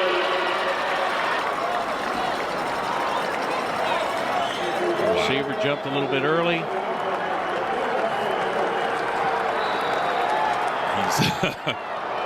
Where they've used up a lot of their bag of tricks tonight. Yeah. Do they have any more? Watching at the top of the screen, the wide receiver. Yeah. Oh, man. Not the time to be doing that. Especially when you're not in the play. You're just blocking. 3rd down and 10. Make the pitch. Hand it off to Carr. There's Jonathan Thompson to make the tackle at the 18. He just swallowed it. Not fooled. Well, here we go. Nathan Tager. 35-yard attempt. 0 for 1 on the night. That one is from 49. Well, I'll tell you what. Being down 28-14, I guarantee you Chardon would take this opportunity to execute the field goal. And DeSales has been close. They've been close on the extra points tonight. We'll see if they can get one here. Push to a second overtime. Here's a kick. It gets blocked. Oh, my goodness. Are you kidding me? The snap was high. I can't tell who got that, but it started with the high snap. We look at it again. Yeah, he kicked low all the way. I'd say there were probably 3 DeSales defenders that had a chance at that thing. Joshua Martin Hayden, number 72, was right in the middle of all that. I think he got a hand on it. Billy Kane might have had a hand on it too. I don't know, but Velasquez was coming over top. He was higher than Martin Hayden. You know, it's funny, too. We were talking about Joshua Martin Hayden at halftime. He plays in the band at halftime.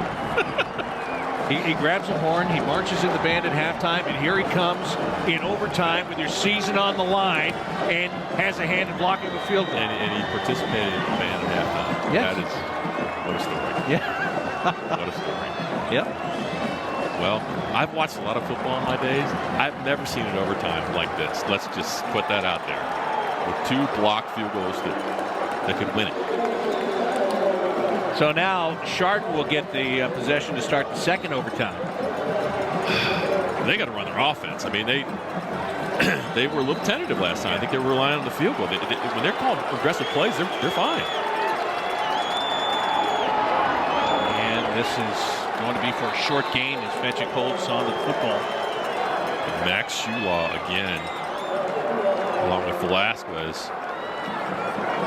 You know, it just seems to me both coaches are getting a little tight around the collar right here in their play calling, right? You know, we're not seeing the aggressive play calling. And that's where Mitch Hewitt and Frank Paul have been good in the second half. You got to go for it here.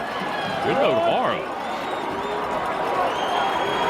And with the ball first, you get a chance to set the tone. Here's Fetchick. He's going to keep it. And he goes up the near sideline, and he's out of bounds inside the 10. So it'll be a first and goal from the 8. Well, his leadership, I believe, in the third quarter was really a difference in this game. He bounced it outside. I mean, he's got some quick feet. I mean, he had a big run early in the game when they were trailing 7-0 and set up their first touchdown, which he ran in.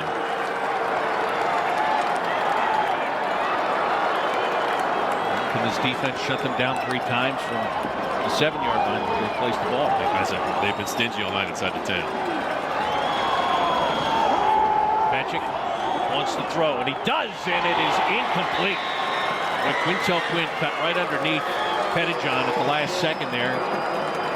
I just feel like Fetchick was like a 1/10 of a second late on that. And I don't know if Quinn got a hand on it, but he flashed in front enough. I just think he was a little bit late throwing that. That's one as a quarterback. He's late. And when you're late, you allow that linebacker to get a hand on it, and Quinn did. Because he had his man, Pettijohn. When you make that fake, you got to snap your head around. If the flat guy's open, you've got to get rid of it. Carr lined up in the backfield. Take the hand off the hip, give to Pettijohn. He gets up around and is drugged down at the 16. Well, Jonathan Thompson has had a beat on James Pettijohn almost every time he's taken the ball tonight. Well, there's a reason he's a Central District Defensive Player of the Year. 6'1", 210-pound junior. He just stays home, and he's not going to be fooled by this. And as quick as Pettijohn is, Pettijohn beat him outside tonight once. Not that time. Now let's see what they go with here in 3rd and goal from the 15. Fetchick, rolling, looking, throwing, incomplete. Fingertips. You had him. They do it. You have here? to. Yeah. You have to. You just have to. I mean, it's amazing how that mounts. Right off the hand. That's a good throw. So Tager will try to make this field goal, which set it at the 23-yard line, 33-yard attempt. He's got to be thinking third time's a charm here, right? Well, you just got to execute. I mean, you just which is easier said than done in this circumstance. Kick is up, and that kick is good. So Chardon with the advantage, 31-28. And DeSales about to get the football. Good for Nathan Tager. I mean, it's, you'd hate to see him have one blocked and miss another one. That's a lot of pressure on a kicker, when it's so much, but that's the game we play. Now DeSales got what they want. Yeah, all they have to do is put it in the end zone. And I say that like it's an easy thing. It is not. Let's take a look at those trophies. Who's going to take which one home tonight? That is the question. Question that is still not answered. I would even say we're closer to the answer, but I don't think we are. The way this game has gone. I think if you're DeSales, you want to score a touchdown here. You don't want to rely on giving the attempt on the field goal. Go win this thing. Hand it off to Quinn, and Quinn takes a hit as he gets across the 20 and gets down to about the 17.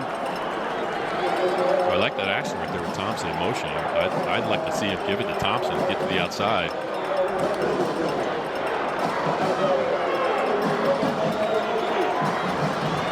Quinn's been man tonight. He's got 3 touchdowns. And certainly Chardon is keying on him at this point. But it doesn't take much of a scene for him to take it. Yeah, I was just thinking the same thing. If he has one of those patient runs, it's ball game. And that's how DeSales wants to end this thing. Hobgood lines up Quinn with the right, hands him the ball in the counter play, and there's no surprise there. That's going to be for a loss.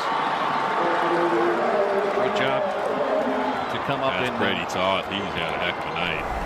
He thought he's reading this all the way. And again, I mean, they're just 99% with Hobgood's not going to keep it at this point. Which means they're just keying on Quinn. They just jumped him. 3rd and 10. I feel like it's a broken record. DeSales has been good on this all night, with the exception of recently. Yeah, all of a sudden this offense is just stalled. Yep. They lost momentum, but you got 28 in there. You're 1 play away. And DeSales will take a timeout and decide what they want to do here on 3rd down and 10. Yeah, you're right. And they have. I mean, they are like. They're running in quicksand right now. They just can't get this offense moving. But it only takes 1 play. They get it to the end zone, they win the game. Down 31-28, 2nd overtime.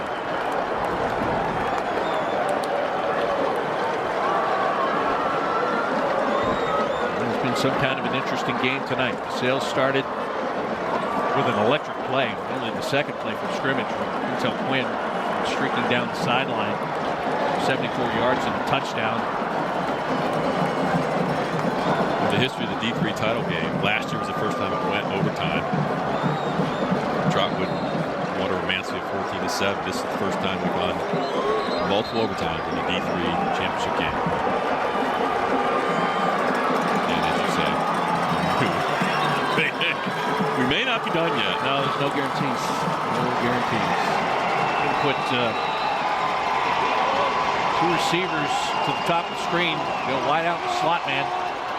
Jordan Johnson, if you can get him one-on-one, he's been making plays all night, but there's a high safety on top of him. Fake to Quinn. Here's the throw to the end zone, and it is off the fingertips, incomplete.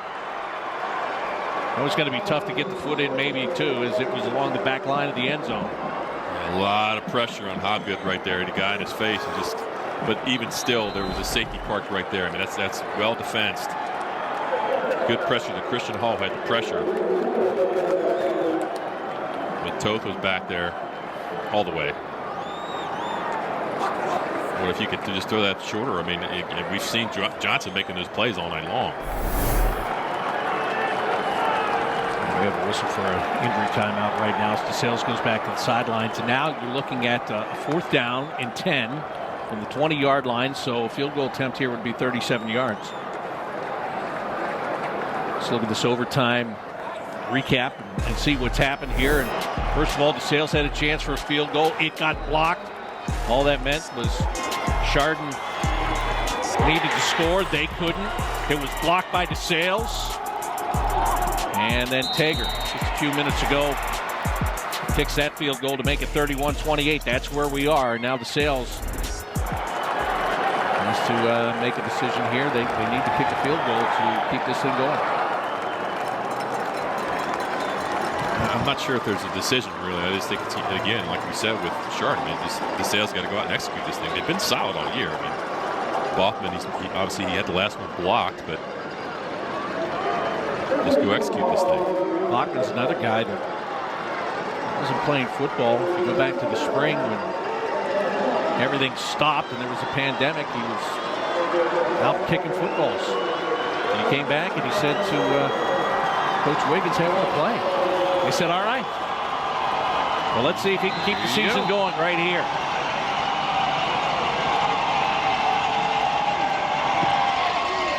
And that one is no good. And Chardon has come back to win the D3 championship in double overtime by the score of 31-28.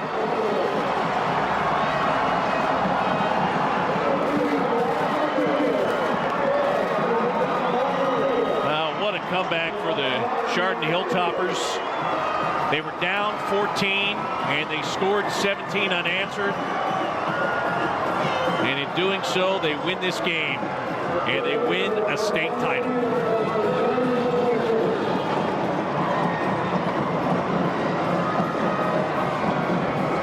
Now the senior-laden team able to play their last game exactly the way that they wanted to. Well, maybe not the way they wanted to, but they got the result out of it the way that they wanted to.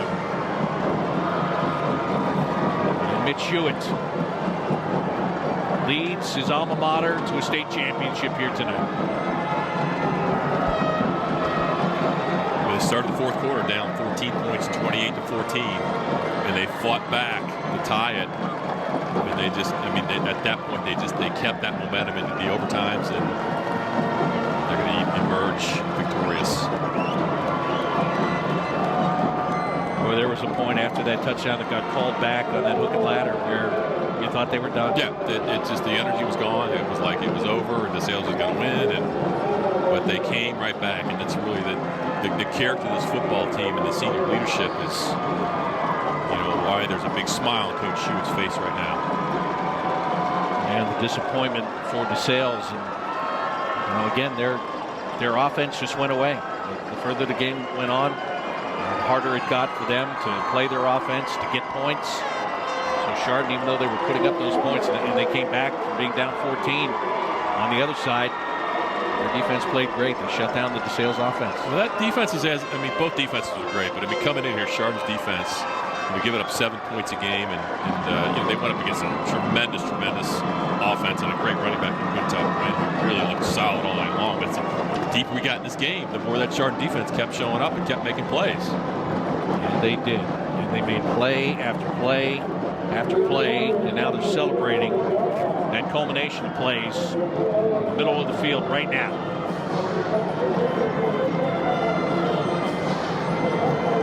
Send it down to the field here in just a moment and let you get right into that celebration and hear what Mitch Hewitt has to say about his team and the character they showed coming back and winning the state championship here tonight.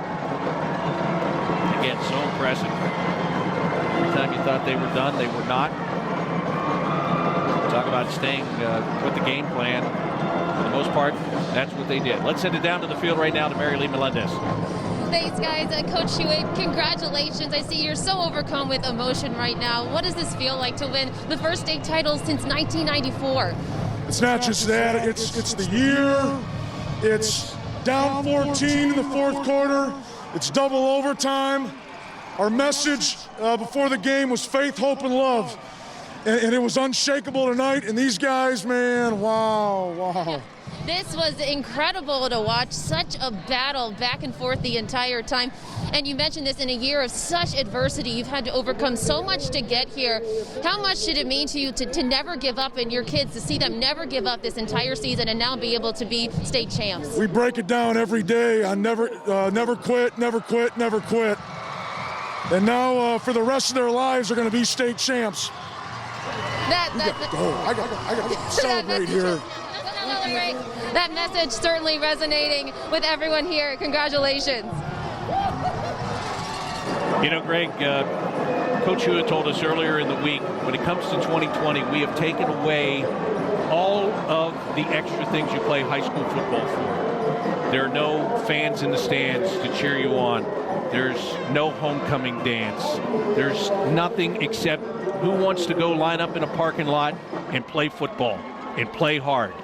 And that's exactly what we saw them do in the fourth quarter of this game. They took that attitude to the field when they were down by 14. they made it that parking lot, and they're taking home that trophy. And it's a bit about the teams this year that have persevered, that have adapted the best and adjusted the best. And this team clearly has done that all year long. And their normalcy has been football. And here they are. They were down in the fourth quarter with more adversity, more uncertainty as this year's been defined by. And this team found a way to not only come back, but come back with a vengeance and finish it right. Yeah, come back with a vengeance is right, because even at halftime, Mitch Hewitt was talking about the fact that they weren't hitting hard enough, that there wasn't enough of that physical play there.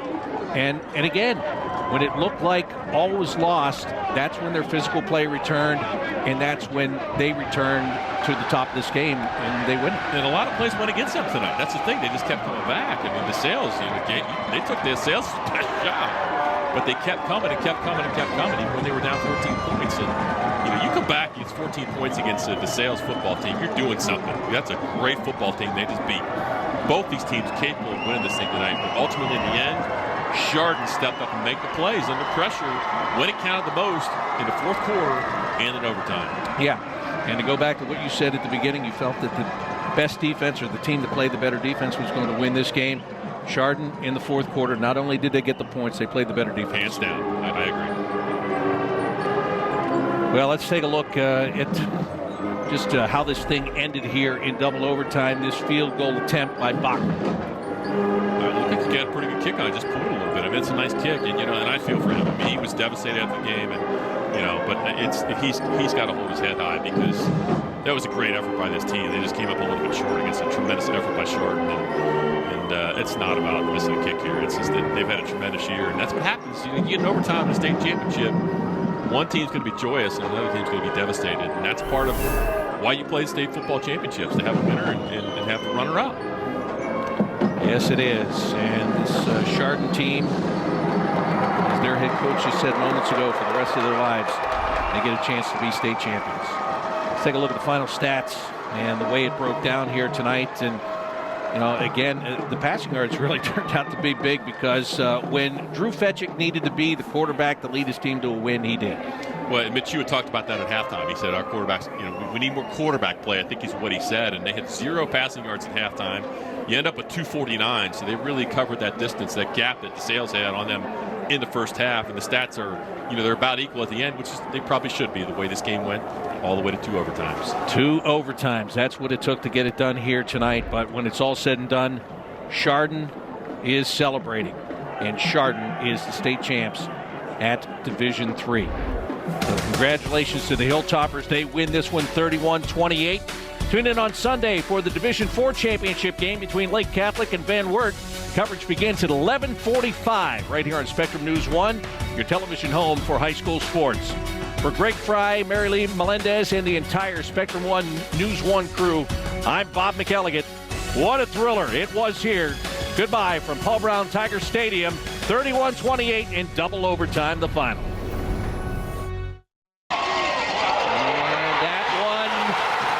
Is no good, and Chardon has come back to win the D3 championship in double overtime by the score of 31-28.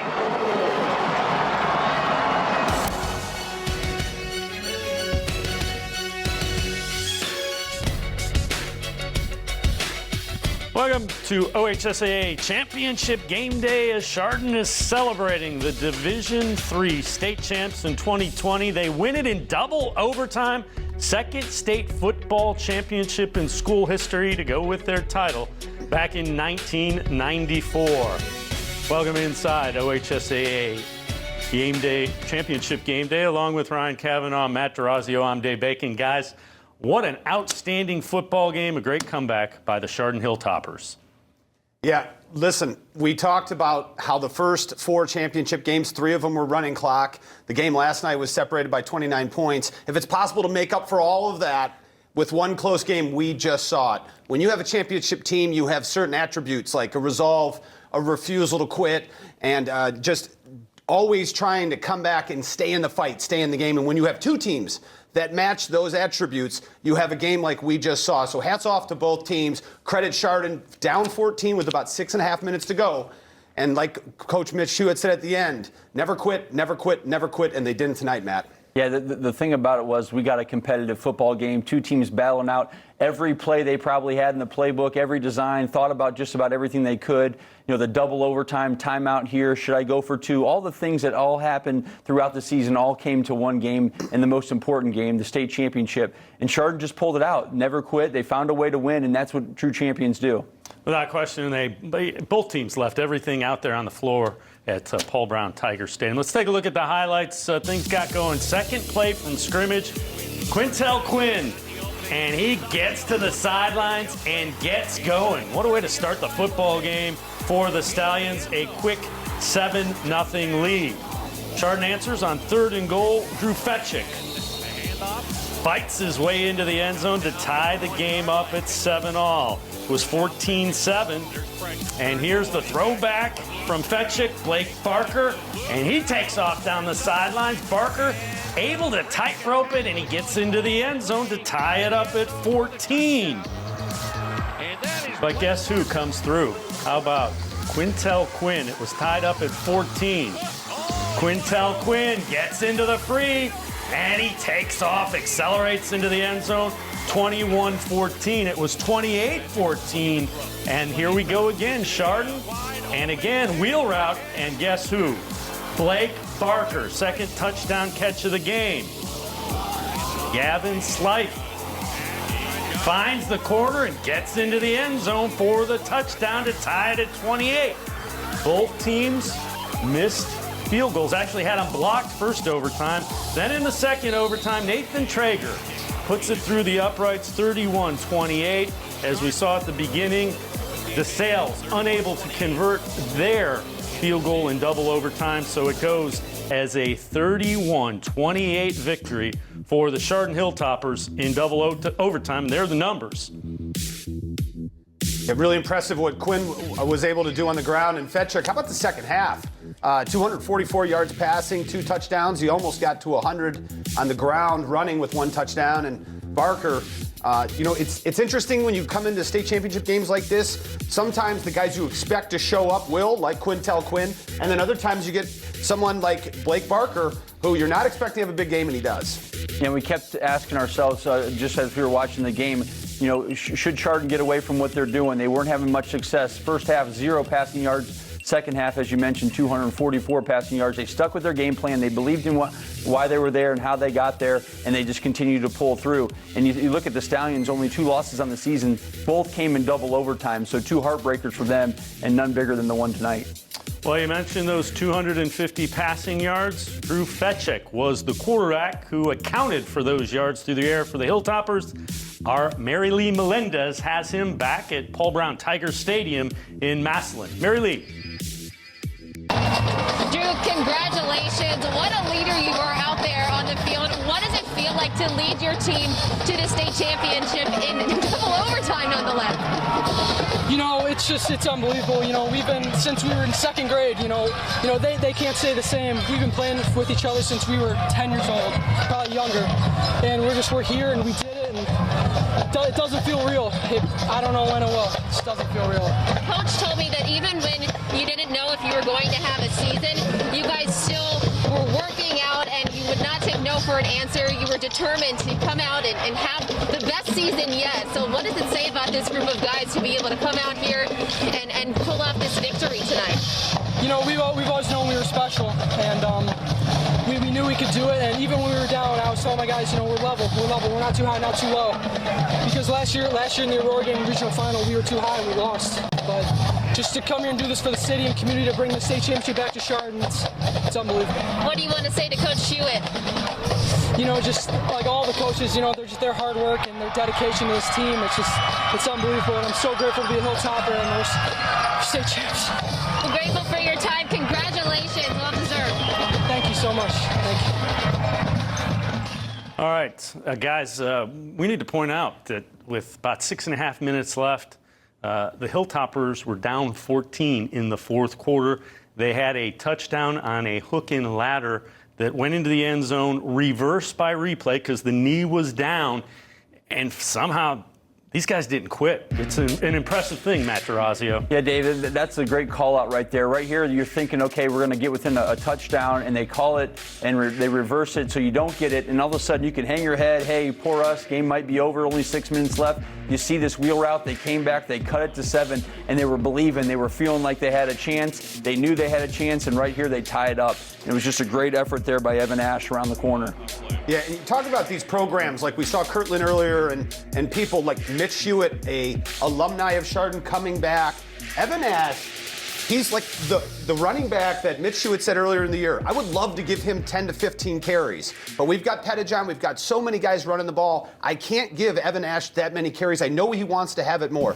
His father, Eric, was a member of the 94 state championship team. So while Evan didn't get the workload that James Pettijohn got all season long, when they needed him, he stayed ready, he was ready, and he scores the touchdown in the state championship to tie it up and go to overtime. Let's listen in to Mitch Hewitt as he addresses his state championship team from 2020. Say it. Oh, you want to say it out loud? Yeah. You were a little nervous yesterday. Say it out loud. What are we again? One more. What are we again?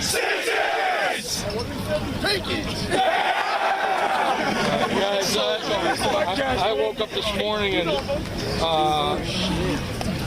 there's a Bible verse that says, "In everything give thanks, for this is the will of God in Christ Jesus concerning you." And it's being thankful it's a habit, it's a practice, it doesn't come naturally. But I just woke up this morning being thankful and grateful, and anybody who doesn't think, we got a little help from above tonight. Amen, Cole. Great job, fellas. Hey, I like the fact our trophy has blood. Hey, we talked about faith, hope, and love as being the foundations of your life, right? Like this is a huge moment in your life. You'll have it for the rest of your life, but it won't define you, right? And things will come and go, right? And I would say the same speech had we lost or won, man. But I am so proud of you. Our faith in this team, right? The hope, right, of what was going. I've never been more calm in an entire football game in my life. I've never been more calm, ever. But it's been.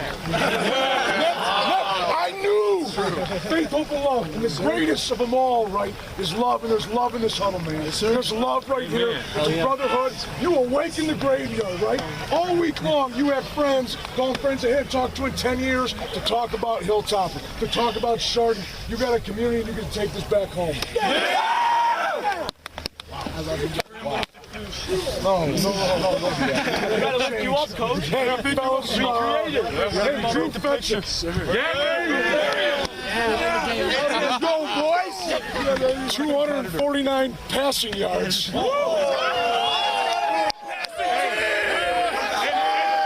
the winning hold. Use it on the hold. And the hold. Ted, where are you at, babe?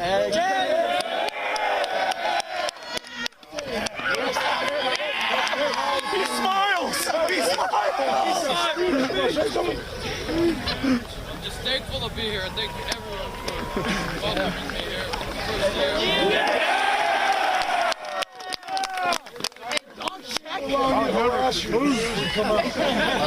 Boy, you glad you played football? Glad? We never will. Klosky? Yes, sir.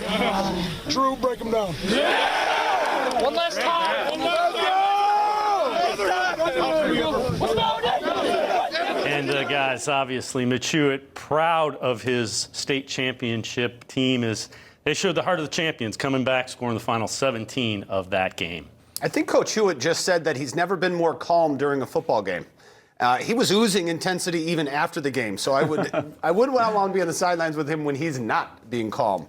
But going back to Coach Hewitt, what a tremendous effort to rally the troops, to be a steadying hand. When you're down 14 and you're talking about high school kids, it's very easy to start worrying and getting outside your comfort zone and losing some faith in the process. Coach Mitch Hewitt didn't allow that, and you can see from that huddle, being thankful with a lot of love, those words being thrown around, that is a really solid football team based on the right principles. Yeah, and boys, one thing we noticed as we were watching the football game, everybody was smiling, everybody was having fun, they were competing. That's what it's all about. double overtime, triple overtime. It didn't matter. We didn't know who was going to win the football game. But as you looked around, the cameras were on the faces. Guys were having fun. They were smiling and enjoying themselves. Congratulations to Chardon. They battled it all the way to the end. They got the championship, and you can see how grateful they are at the end. And there's no question. The DeSales Stallions left it all out on the field over there at Paul Brown Tiger Stadium. Well, that will wrap it up. Congratulations to the Chardon Hilltoppers. 31-28 in double overtime. They are the Division III state champs. For Matt DeRazio and Ryan Kavanaugh, I'm Dave Bacon. Thanks for joining us on OHSAA Championship Game Day. We will see you again tomorrow at 11:15.